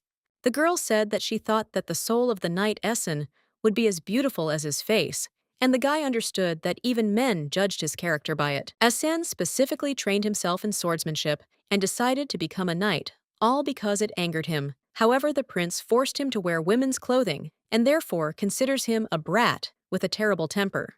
The young man claims that he will never do something like that, even if he is grabbed and dragged back, and therefore he will never agree. At this time, the main character went out onto the balcony and looked down and realized that there was no corpse, which meant that most likely he did not die. The girl thought she needed to leave quickly, while no one was coming. Walking down the hallway, she overheard someone talking about Essen being in that room and realized she needed to hide. Turney insists he's really here because he caught Essen. When Ati heard this, she realized it was Essen. The prince tells him to just try to lie again, but the young man insists that he is telling the truth because this time he set a trap. Turney opened the door and saw that there was no one in the room and it was empty, and then he objected in surprise and said that he was definitely there and did not understand why this room was empty. Adrian asks if it was a lie that he caught it and then pulled out the sword. The guy, frightened, insists that he really did catch it and asks not to transfer it. His Majesty tells him to shut up because he doesn't need useless excuses. He says he's very angry now because his expectations weren't met. At this time, the main character thought that she had released Mr. Essen, who had returned, but she realized that he had to be here so that she could stop playing the bride. Etienne understands that if she is caught, she will die because she does not think that His Highness will forgive her. The gentleman reports that only he will know about what happened today and therefore hopes that there will be no dirty rumors. Madame informs the lady that everything is ready. She thanks Lucy and asks if there will be a reception hosted by Her Majesty today. The woman assures her that this is a simple reception and therefore suggests that she not worry, since they say that it will be a feast at which everyone will be able to enjoy the food received at the previous reception. Hearing this, the main character thought that all the receptions were difficult for her, and besides, after she cried last time, she had never seen His Highness and therefore understood that she would feel uneasy. Etienne muses that she can't believe they have to attend a reception together while in such a relationship, and then turns to Lucy and says that she doesn't think she saw the jewelry. Madame explains that they are called hairpins, and Her Majesty said that it would be good if she came dressed up today because she believes that this is truly an honor for all their family. When the girl put on the jewelry, she thought that they felt just like shackles, and for which she was obliged to attend the reception, and therefore her heart was not in place. When there was a knock on the door, Ati thought that this was the most inconvenient thing, because this was their first meeting with Crown Prince Adriano after a long break. Lucy looked at the gentleman and thought that he had a look that said that they dressed her up beautifully, and therefore she would like to hear something. At this time, the young gentleman reflects on the fact that he never thought that the day would come when he would be bothered by someone's sideways glances. The main character thought that at this rate, he might find out she'd let Mr. Essen go and didn't even know what to do. She knew that if she talked too much, she might accidentally tell, so she felt she had to keep her mouth shut. At this time, the young gentleman thought that she didn't even want to talk to him and then suggested that she go. Meanwhile, the young lady hoped that nothing would happen today. Atienne was surprised because she thought that this was a simple trick, but as it turned out, the incredibly luxurious girl understood that Her Majesty the Empress and Madame Lucy were friends, and it was true. The mother welcomes them and wishes them to eat more and have fun before leaving, and the main character asks to address her informally as the Empress. Her Majesty asks if she can do this and wonders how about she also calls her mother. Hearing this, the princess objects and considers it frivolous, and then says that everyone treats daughters-in-law as daughters-in-law and turns to the girl and offers to tell her something. Atjin assures her that everything is fine and suggests they leave it at that. The prince tells her to go and rest. Hearing this, the young lady is surprised, not understanding how she can simply leave. The Empress asks Lucy if she saw how he just protected her. Meanwhile, the main character wonders if everything will be all right with this palace. Adi looked at the table with dishes and thought that everything looked very appetizing and she would like to eat a little bit of everything. Turney turns to the girl and says that she looks very happy next to the idiot who did this to him, and then asks how she can call herself his family after that. The young lady realizes they were never hers from the start. The boy reveals what Adrian did to him because he believes he truly didn't let him go, and that's what hurts him. The guy looked closely at the girl and asked if she had let him go. Hearing this, the main character was frightened and wondered if she had been exposed. She thought he might have figured it out because she had taken the golden seal to the office. The Marquis smiled and said that it was a joke, and then suggested that they go eat something tasty because he was very hungry.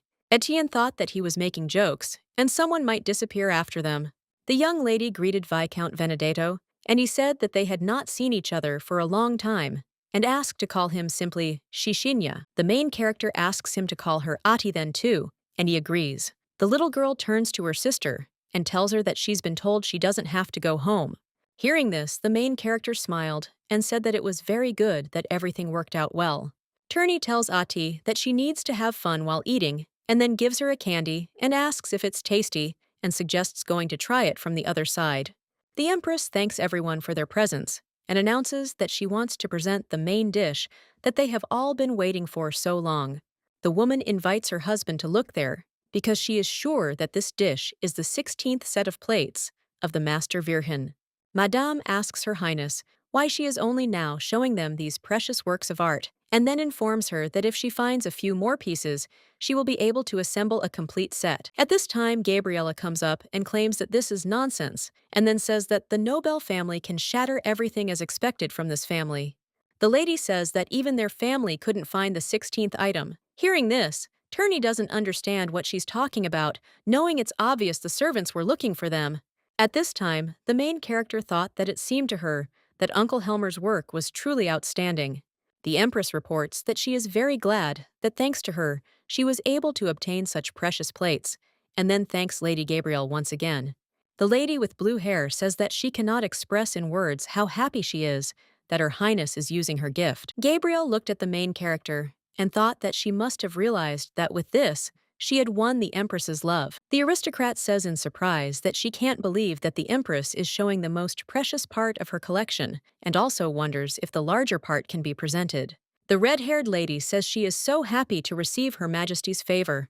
Empress Lyudmila says that she is so happy, and he does not understand what she should do, and the butler asks the lady what is the matter. Her Majesty explains that everyone is so happy that it makes her think, but even though she wanted only herself to admire her, she offers to bring this. At this point, the girl couldn't understand whether there really was something more amazing. The Empress removed her cloak, and Ati realized it was her gift. Her Majesty reports that this is a sophisticated design and complex technique and is a new work by Master Virgin. Seeing this, Gabriella became very angry because this was a new piece, and she became interested in who had found it because she understood that then her gift would not be a priority. Lyudmila says that, as expected, they all recognized him. The knight informs Her Majesty the Empress that he heard no one had contacted the master since his disappearance, and then asks in surprise how she found it. Her Highness replies that she too found them completely by chance, as her sweet future daughter-in-law, Lady Atienne, personally presented her with the gift. The aristocrats noticed that the girl was wearing hair ornaments containing precious stones that could only be used by the imperial family. The empress claims that, as expected of the future wife of the crown prince, she should have the best of everything. At this time, Gabriella realized that she was not a simple rival, and then turned to the maid and ordered her to immediately find out where she found the new works of Master Virgin. The blue-haired lady approaches the protagonist and claims that she is mistaken if she thinks she defeated her with this, and then quickly leaves. Turney asks what she said, and the lady explains that she's saying she miscalculated if she thinks she won. He asks in surprise how she won, and the lady replies that she's not sure. Adi reflects on the fact that it seems to her that things have become a little calmer now, and that Turney has gone to eat. The princess turns to her daughter-in-law and asks for help. She asks what happened, and the lady explains that she doesn't want to be with them because these people are both Baron Kless's wife and Count Ivana's wife. The protagonist asks if these two aren't her interlocutors. She explains that their conversations are too inconsistent and that she can't call them interlocutors because all they do is judge other people. The prince approaches the girls and tells them he's done tormenting his bride, then orders her to leave. Maria thinks he's the one tormenting her the most, but the prince remains silent, and she realizes he would normally have responded, but this time he didn't. Adi says that she would like to drink another glass, and at this time, the princess thought that she could not believe that her brother was caring about someone else. Adrian tells the girl not to get too excited, then gives her a glass of champagne and asks if she'll dance with him. The princess hugs the girl and says she thinks they'll get along. Maria tells him she felt a bit uneasy before and wonders why, then asks if she's been avoiding her too much. At that moment, she realizes it's because she's not the right person. Atienne tells the princess to help herself as well, because the food is delicious and the alcohol is sweet, and then turns to His Highness and asks if he would like some too. The prince agreed, and the main character thought about how he was asking her to feed him and remembered that a little earlier when Thorny was feeding her, he didn't react to it at all. Marie asks her sister if she also has an older brother. She replies that she does, and the princess says that's surprising, because Gabriel also has an older brother. Adrian says he's decent and normal, which is completely out of character for Nobel. The princess realized he was interrupting again and looked at him, but then changed her mind, saying she'd forgive him only because her daughter-in-law was sweet. Marie asks if they should dance together. Hearing this, the young gentleman thinks about how they'll be together often, and perhaps he can open her heart a little. Then he turns to the lady and asks if she'll dance with him. Atienne agreed, and then they began dancing. The girl reflected on how she'd drunk too much alcohol and knew that now that Mr. Essen had returned, she assumed it would all be over soon. However, she felt that even now, this moment felt like an illusion. The prince looked at the lady and asked if she was okay, as her cheeks were so red. Meanwhile, she couldn't understand why everything was like this again, and the sound of her heart pounding, and she was sure it was because of the alcohol she'd drunk, not because she'd become strange. The main character claims that everything is fine, but suddenly she saw Mr. Michael, who went into another room. Adrian asks what's wrong, and she replies that everything is fine. However, he realized she saw a man, and her gaze was aimed at him. At this point, the main character doesn't understand what to do, as her cheeks are still burning. The prince thinks about how she fell at the last reception and has to worry about her being too weak, thinking she looks like a newborn chick. Adrian suggests they return, believing it would be better to leave and rest. The girl informs His Highness that she will go on alone, but he insists on accompanying her to the bedroom door. Ati objects and says she'll go alone. Upon hearing this, the prince turns and leaves. Meanwhile, the protagonist thinks she doesn't want him to know about her current condition and believes that if she goes back and rests, she'll feel better. The girl doesn't understand where all the guard knights have gone. A few hours earlier, Turney asked if he thought he could outwit him and escape the capital. Essen asks what kind of line that low-class villain is. The Marquise explains that he was the one who got beaten and that his pretty face has deteriorated. Then he says he has an appointment and suggests he sit quietly. He then adds that if he stays quiet, he'll bring him some delicious food. The blonde guy said he was getting impatient, and when he was alone, he thought about whether he trusted him or maybe underestimated him, and then he pulled out a knife and cut the rope. The young man thinks that he is apparently a quick learner, and judging by the fact that he chose a room without windows, but he believes that even if this is the case, it cannot be said that he will not be able to get out. SN opened the door and dispatched the guard with one swing, then the other. The boy wondered if he really intended to spy on him with just 2 guards. However, the man heard the knights' voices saying that they should catch him, and then he ran into the room. When the main character saw the young man, she realized he wasn't a guardsman, but he thought he saw a familiar face. Meanwhile, the knights were talking about how they must seize him and not let him go under any circumstances. The guy grabs the girl and hides with her. Ati thought she knew this man, but the guy tells her to be quiet and then asks if they've left. Ati realized that this was the one she had freed and then called his name. 3 whole weeks have passed since Mr. Essen's return, but the main character is curious why they still haven't let her go. She knows that in a week the country's founding celebrations will take place, and then she'll have to play the prince's partner. Lucy tells the lady that she is perfect today and is sure that at this evening's reception, she will shine brighter than all the ladies, and then tells her to quickly go out because Mr. Turney is waiting for her. Atian asks the Marquise why he came so early, and he explains that Adrian told him to go to her. Suddenly, the young lady saw a handsome man with luxurious silver hair and blue eyes and a cold atmosphere around him. Turney asks why he's dressed like that, then asks if this is his first time seeing her, and offers to say hello as she's his younger sister Atienne. He thinks Ati must be seeing her for the first time too, and then reveals that this person is his younger sister Atienne, and now he has 2 sisters. The Marquis suggests that the 2 of them call him brother, and then says that he is glad that he is wearing women's clothing for the first time in a long time, because in fact it was all his idea. Asen, hearing this, became angry, and then grabbed the boy. Turney turned to Ati and asked him to save him, as he was about to finish him off. Meanwhile, the girl thought she'd like to see him beaten up a little more.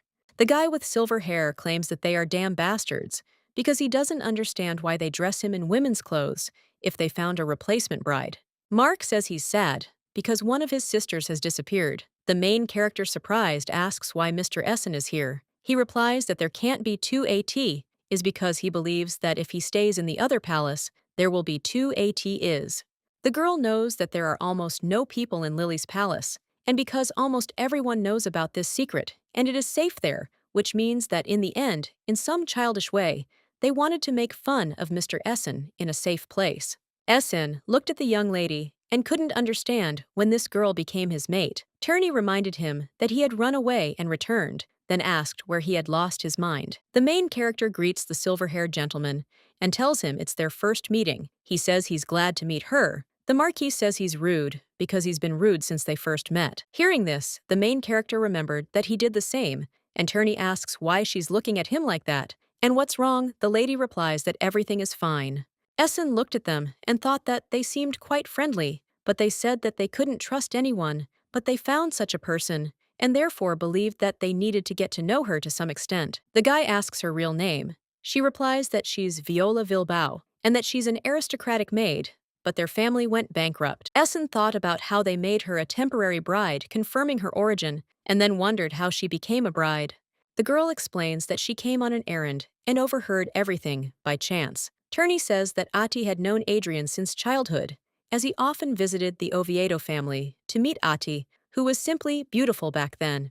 The guy asks in surprise if he's crazy, because he thinks he's out of his mind, and that it's already a disease, and if you look at it that way, it seems like she got involved in this matter completely by accident, and not only did she become the bride of that very Adrian, but she also has to play the role of Thorny's younger sister. Essen says that she must have suffered greatly upon hearing this. The main character realized that, until now, there was not a single person who understood her feelings, and it turns out that he is a truly kind person, and she does not understand how one cannot like such a person. Ati believes that's why Prince Adrian fell in love with him. Then he assures her she's fine, and reflects on how, now that Mr. Essen has returned, she no longer has to live in constant fear of being discovered. The girl doesn't understand why her heart hurts, and thinks that it's probably because she won't be able to see Acacia anymore, and that's why this is happening, because she will have to forget about all the people she met here. The prince asks what they are doing now, and thought that this idiot is Turney, because he definitely said to bring the girl to the hall at the beginning of the reception, and then he looked at the lady and does not understand why she has such an expression on her face. The Marquis tells the prince they were about to leave, and then asks why he came. Adrian approaches the girl and asks her to look at him, then asks who told her what, and whether those idiots were making fun of her.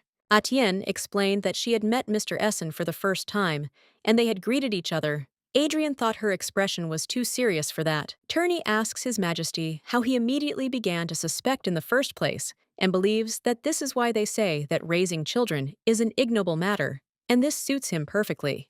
Essen muses that he's being inappropriate and then asks if he can let her go. Adrian asks if he's there too, and the guy reminds him that he just saw him. The prince says he doesn't remember, and then asks why he's here. Essen replies that they met by chance. The girl turns to His Highness and asks if they don't have a reception to attend. Adrian suggests they hurry up because they might be late. He took the lady by the hand and then asked Essen if he was coming. The blonde guy doesn't understand what happened while he was gone. The main character thought that this time Mr. Ascent had returned for real, and thanks to the fact that she had mentally prepared herself, it was not so shocking, and now she had finished all the necessary work, so all that was left was to return to her place. Adi realizes that although she met with His Highness for several days during the receptions held in the evenings before the upcoming celebration of the founding of the state, he said nothing about it, and she suspects that perhaps he's forgotten. The young lady is sure that this is because he cannot collect his thoughts due to the celebration of the National Foundation Day, because there are people who remember her face, and therefore it is better for her to leave far away from the palace, and believes that, in any case, she needs to prepare for her departure in advance. Atienne feels strange, because at first she so badly wanted to get out of here because she didn't want to die, but every time she thinks about the need to leave, she feels melancholy, and then she looked at the gift dagger and doesn't understand what to do with it. Essen came to the lady and asked if she had time, and then entered the room and said that she was the same. At this time, the main character remembered that Lucy wanted to change the interior, but she stopped her because the original owner was supposed to return someday.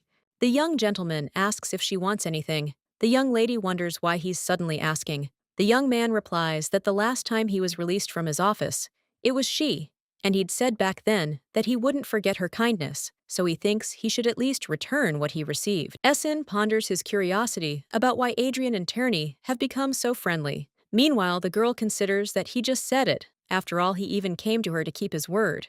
Atienne says that she is sure that he is an angel, Mr. Essen, and that he is second in kindness among the people she has met here. Upon hearing this, the guy claims that she is also abnormal, and then asks if she wants anything in any case. The main character insists that everything is fine because she's happy that he's back safe and sound. He says it's a problem because he already promised, and the lady insists that she truly doesn't want anything. Essen tells her that he'll help her in any way he can in the future and asks if that's okay with her. Hearing this, the girl thinks he's a kind person, but the guy doesn't understand why she's looking at him that way. The young man says that he thinks that she misunderstands something, but he is not as good as she thinks, because he believes that he is also a little to blame for the fact that she became Adrian's bride, and therefore says that if help is needed, he will help in any way he can. Atienne believes that in fact it is entirely Mr. Essen's fault, but decides to remain silent. The girl thought about reading more books before leaving, but suddenly, she overheard the maids talking about the night Essen's return, and that this time he was hunting in the south and on a secret mission. The maid claims that in any case, it's nice to admire Knight Essen for the first time in a long time. Then she asks if she's seen Mr. Essen and Lady Atienne together, as she thinks they look alike, and if you look closely, they have the same hair and eye colors.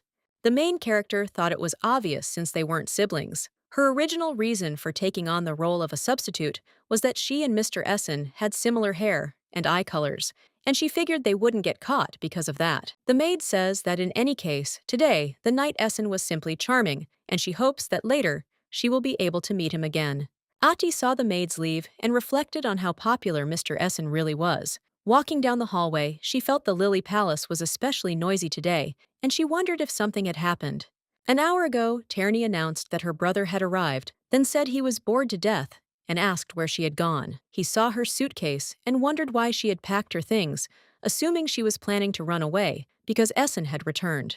Marquis immediately ran to the prince's office, and His Majesty asked what had happened again, and said that if he was going to bother him, he should better leave. Turney reports that Ati is going to run away, and she decided to leave and believes that this is because of Essen's return. Hearing this, the gentleman thought that of course he had promised her this, but he remained calm because she had not said anything during the appointment, and therefore believed that he should not have promised anything like that from the very beginning, since he did not want to let her go. Adrian wants to admire this face next to him a little longer, but he wonders if she hates him so much that she wants to leave without saying a word. The Marquis, screaming, says he can't let his little sister disappear. The prince says he's gone out of his way, and Diano, surprised, asks where he's going. Idiot. The prince saw the box and realized that it was the dagger he had given her and thought that she didn't even want to take it with her. He looked around the room and didn't see the girl. Lucy, surprised, asks the crown prince why he's angry. The prince then asks where his fiancée has gone. Madame explains that most likely she went to the library, and she became curious about what happened since he got so angry. Adrian quickly ran to the library and saw a girl in the corridor and realized that she had that same expression on her face again, and it was like that every time she saw him. His Majesty thought that even if she hates him, it doesn't mean anything, because he can no longer hide his feelings for fear of someone else's reaction, and then tells her not to leave. The prince says she can't go anywhere now, then hugs her. He says even this expression won't help her, because she's his fiancée now, and he'll never let her go. The girl asks what he's even talking about, and Turney explains that she packed her things and wanted to leave. Etienne explains that she was simply told she would be released upon Mr. Essen's return. Adrian offers to renew her contract and then informs her that his sister has already recognized her face without the veil.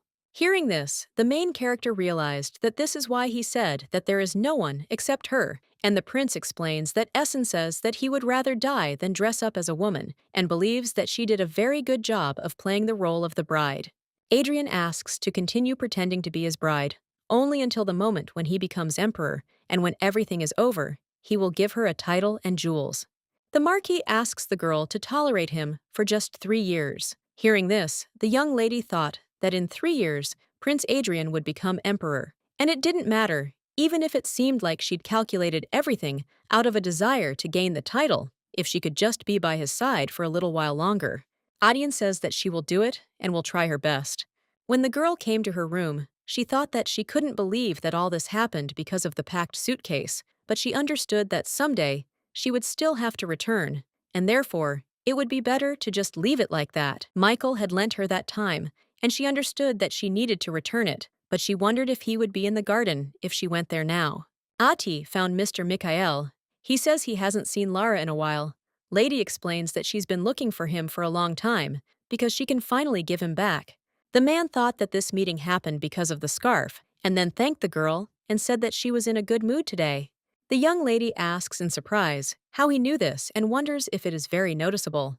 The gentleman explains that the matter is this, and the girl interrupts him and asks if he remembers the story about the man who sent her the dagger. She says this man constantly threatened her life, but now she has nothing to worry about. Adi claims that this is a man from whom no evil comes, and she could have left the palace initially, but since everything was resolved well, she can stay with him. Mikhail asks what's wrong with the person who threatened her life. She explains that frankly, she brought this trouble on herself because she considers herself to be at fault too. At this time, the gentleman does not understand why she is so protective of this dangerous man with such an expression on his face. He is a little worried. The main character thanks the guy for listening to her today since she had almost no one to share this with. He says that if she wants to share anything else, she can come again because he will always listen. The butler reports that Her Majesty the Empress asked if they would like to dine with her. Lucy asks the lady what she will do. The lady says to tell Her Majesty that she is grateful for the invitation and will come at the appointed time. The lady tells the lady that she's settled in, and the girl asks if everything went well. Lucy insists that of course everything went well, and encourages her to continue behaving as she thinks she's a good girl. Then she suggests getting ready for dinner.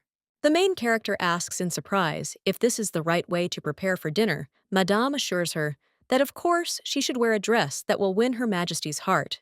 The young lady remembered that this was a battlefield, and so decided to dress beautifully. The Empress invites the girl to sit down, and then says that before they enjoy their meal, she would like to talk to her. At this time, the main character thought that maybe she had been exposed, and she became interested in what Her Majesty wanted to talk about.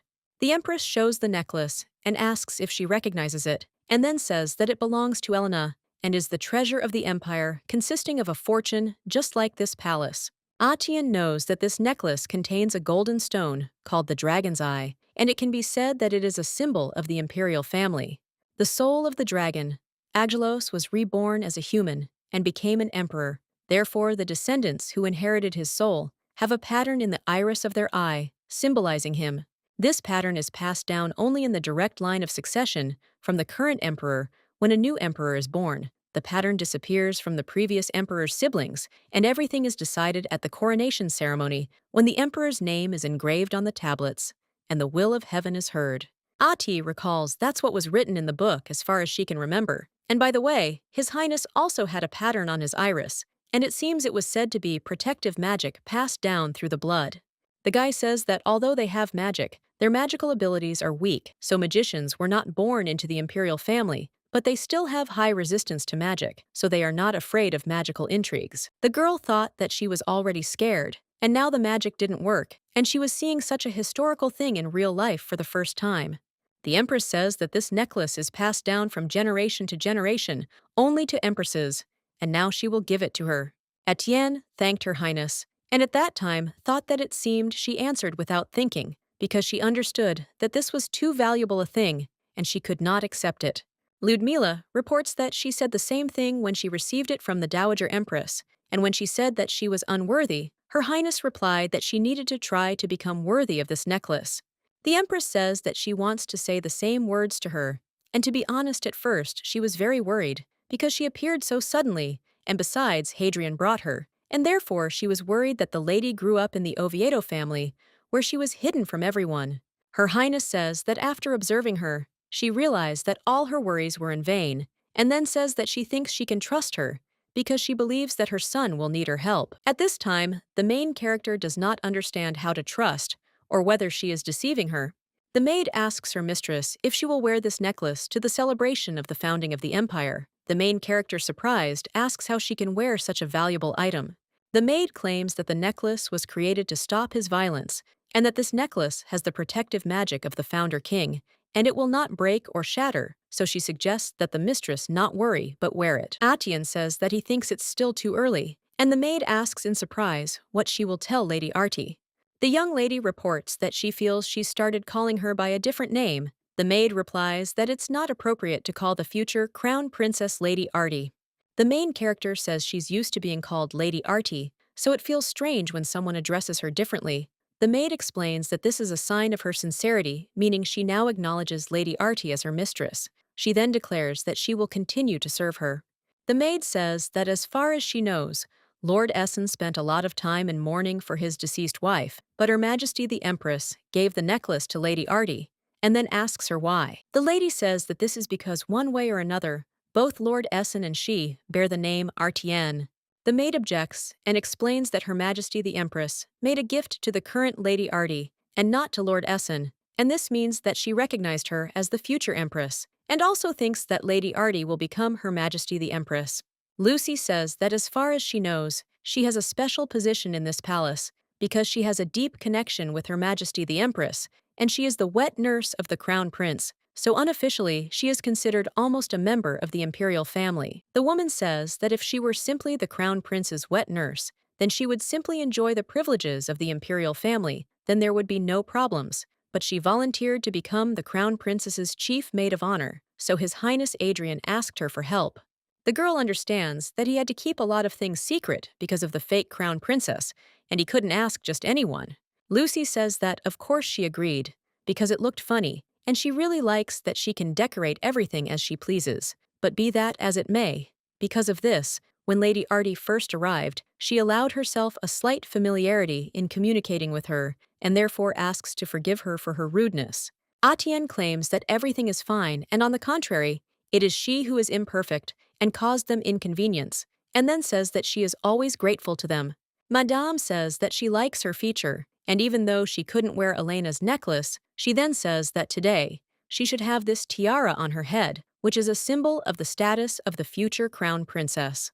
At this point, the main character was thinking about how hard she needed to work, and Madame suggested she not worry, since today's main character would be Lady Artie. The young lady realized that she wasn't worrying about that. The prince turns to the girl and says she doesn't look well, then asks if she's okay. Ati assures him that everything is fine, But at that moment, she wonders if he's noticed that the tiara bothers her.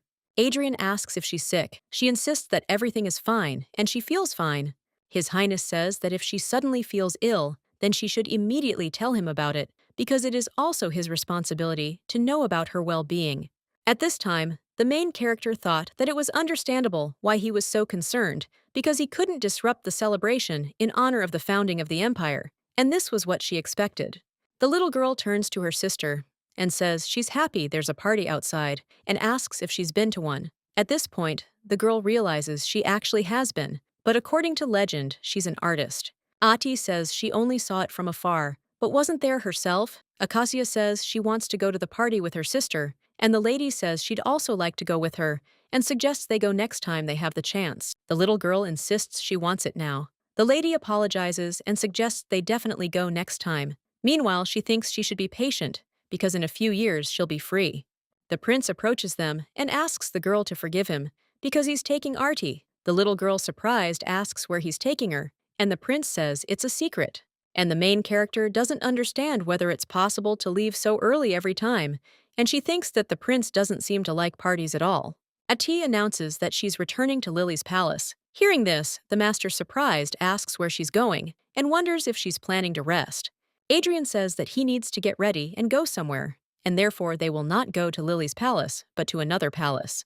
The prince says that she should know about such things as his bride, because they say that there will be a performance in honor of the founding of the empire, and asks if she wants to go. Ati says that she wants to with pleasure, and he suggests that she speak informally in public, because no one will know who they are. The girl asks in surprise how she can speak to His Highness informally, and he explains that there is no need to call him His Highness, but simply call him by his name, and suggests repeating after him Adrian without a master. The young lady called his name and thought about what she had done, and he said that everything was fine and she was doing well.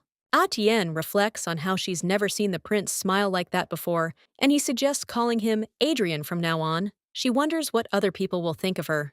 The prince informs her that she is the future crown princess, and at this time does not understand whether another reason is needed, and then says that Essen also called him by name when he was in the army, and therefore suggests that she not worry. The girl said his name, and he thought it was very nice to hear his own name. She asked where they were going. Suddenly, the man turns to them and tells them both to come to him, and then asks if they came to the celebration to watch, and then says that they say the fireworks will be very beautiful.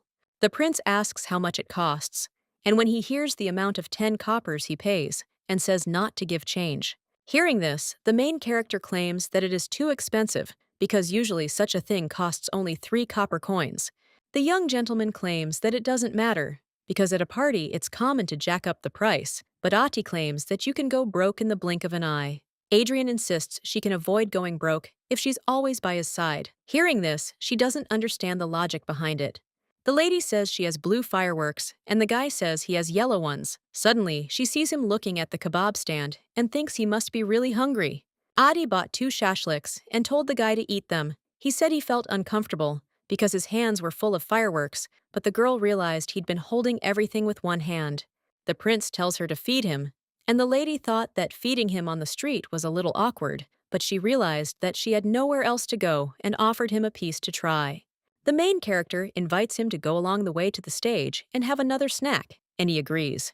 A few minutes later, the girl realized that they were in the square where the performance was taking place, and that a lot of people always came to this celebration in honor of the founding of the empire. Adi reports that people in the front row have been lining up since yesterday, and also understands that there are a lot of people who cannot live without a show. The girl says that when she was little, a new troupe performed every year, and therefore every year there was something new, but from some point on the same troupe performed. The main character says that she has already seen the same thing several times, so she is already tired of it. Hearing this, the prince thought that it was strange, because he was interested in seeing the same corpse every year at such a big celebration. Adrian says the show is about to start, and there are a lot of people there, so he suggests she stick close to him, but suddenly he sees the girl is gone, and nowhere to be seen. The prince addresses the Black Shadow, and orders him to find Artie and protect her, as well as take her to a safe place and contact him. At this time, the main character does not understand what to do, because of the crowd, she does not know where she is, but she thinks that just waiting and standing still is scary, because there are so many people that it will be difficult to get back to the prince. The girl thought that it would probably be better to return to the palace and meet there, and she knows that the palace can be seen from afar, and therefore thinks that it will be easy to find. Suddenly, the man grabs the girl by the shoulder and asks his sister where she's going in such a hurry. Adi looked at them, and he asks why she's so scared. The stranger says that there is something interesting there and asks if they will go together. At this time, the main character thought that these people have problems with their eyesight because she looks much younger, and then says that she is already married. The man claims that they are decent people and asks if she knows this, and if she doesn't believe it, then they won't do anything bad. Adi screamed for help. Suddenly, the prince appeared and asked who dared touch her, then hugged her, and said it was all right because he would protect her. The girl explains that these are people, but when she looks, she realizes they've run away. He suggests she ignore them because the fireworks are about to start, so he suggests they get out of there. He then asks if she's very scared and thinks that if she looks, she'll calm down. Adrian says that in order not to lose each other again, he suggests that they hold hands. Ati watches the fireworks with pleasure and delight, saying they're very beautiful. The young gentleman thought he'd like to see the fireworks year-round, and somehow they'll work out the budget. The main character asks the guy if he is looking, and he claims that he is looking, and then looked at her, and could not resist and kissed her. The next day, the young lady tells the man that yesterday she was at the festival, and the fireworks were beautiful, and then asks Mr. Mikkel if he saw them. The man replies that he watched from the palace, and then says that means she wasn't at the banquet. At this point, the main character thinks she should probably agree with this. Adi says she's also eaten various food from the stalls, and has tried all the dishes before, but for some reason, they seemed so much tastier at the festival. He says he thinks it's because of the festive atmosphere. The girl said that the fireworks were the best, and that it was the first time she'd seen them so close. Meanwhile, I was thinking about how the balls at the palace are so trivial, and she often has to be dragged to them. Mikhail tells the lady that if he gets the chance, he would be glad to go to the festival with her because he wants to enjoy the atmosphere together. At this time, the main character thought that, for a second, it seemed to her that this was an invitation to a date, and she believes that this is probably not what the gentleman meant. The girl agrees and suggests going together if possible. Then she says that Acacia also said she wanted to go to the festival, and it's a shame they couldn't make it. Ati explains that Acacia is a friend's younger sister and a very sweet 9-year-old girl who follows her around like a little tail, while her sister blurts out things, and therefore considers her charming, and that someday she will introduce her to him. The man says that in fact he also has a cute younger sister. Upon hearing this, the lady says that if this is his little sister, then she is probably a real angel. And then she looked at him and realized that she said something wrong. Miko explains that she was very sweet as a child, but now she behaves as she pleases, and perhaps that is why he misses those times. The main character asks him if he wants to join the Acacia fan club and suggests they become fans of her together. The princess asks in surprise, what does it mean to say that her sister is ugly, and covers her face with a veil, not understanding how such a thing can be said. The maid explains that there used to be rumors that the future crown princess was a beauty, but since no one saw her face, people in the palace began to say that she was ugly. The lady says that her sister will soon be crown princess and therefore wants to tell everyone to be careful with their words. However, she wonders who could have spread such a rumor. At Grace's palace, Her Highness says that she sees that the servants have too little work to do because they have time for such nonsense, and then asks her daughter if she agrees with her. At this time, the maid thought that when the empress smiles like that, there will be trouble, and the princess claims that she just thought about allowing such rumors to spread throughout the palace, and she is very sorry about this, and does not understand that she must take up discipline. The empress says that the chief maids and servants of each palace have been gathered. When the prince heard this news, he was surprised and asked who was spreading such rumors, because he thought that, of course, it was someone who wanted to ruin Ati's reputation. Turney screams and says he won't forgive them, as he doesn't understand how they dared to touch his sister. The prince suggests he calm down, but the boy objects, asking how he can be calm, considering this a challenge to the entire Oviedo people. Asen asks why he is so excited, and Turney screams and says that his fiancée is in danger, and asks what he is doing because he does not understand how he can remain calm when such rumors are circulating. Adrian reports that their current beauty is the most beautiful in the world, and therefore suggests that they better find the one who was the source of the rumors. The Marquise thought he would definitely find out and finish them all off. Essen dismisses rumors as rumors, but he wonders if Atienne shouldn't know about this, since she's interested and has a face. Turney says he must go and console her. The prince asks where he went, as he believes he still has something to report to him. The guy asks if he is talking about information regarding the performance at the festival, and then says that this is the list of committee chairmen responsible for the preparation, and gives it to him. The gentleman says that initially, there was a rule that a corpse that performed once was excluded from the following performances, although they bypassed it, but on paper, everything was left, so there are no problems. Adrian says it turns out the person behind this isn't a commoner and needs to dig deeper. Turney says he'll first look for the source of the rumors about the Ati. The prince thought Essen was a bastard, not realizing where he'd gone and hoping he wasn't going to Ati. However, he doesn't know about Diana and Terney, but he worries when they're together, and he also suspects he might be exaggerating. The main character, surprised, asks if it's true. They say she hid her face because she's unattractive. The woman says she has nothing to worry about and suggests she just act as usual. At this time, the girl thought that this was the same as insulting the imperial family.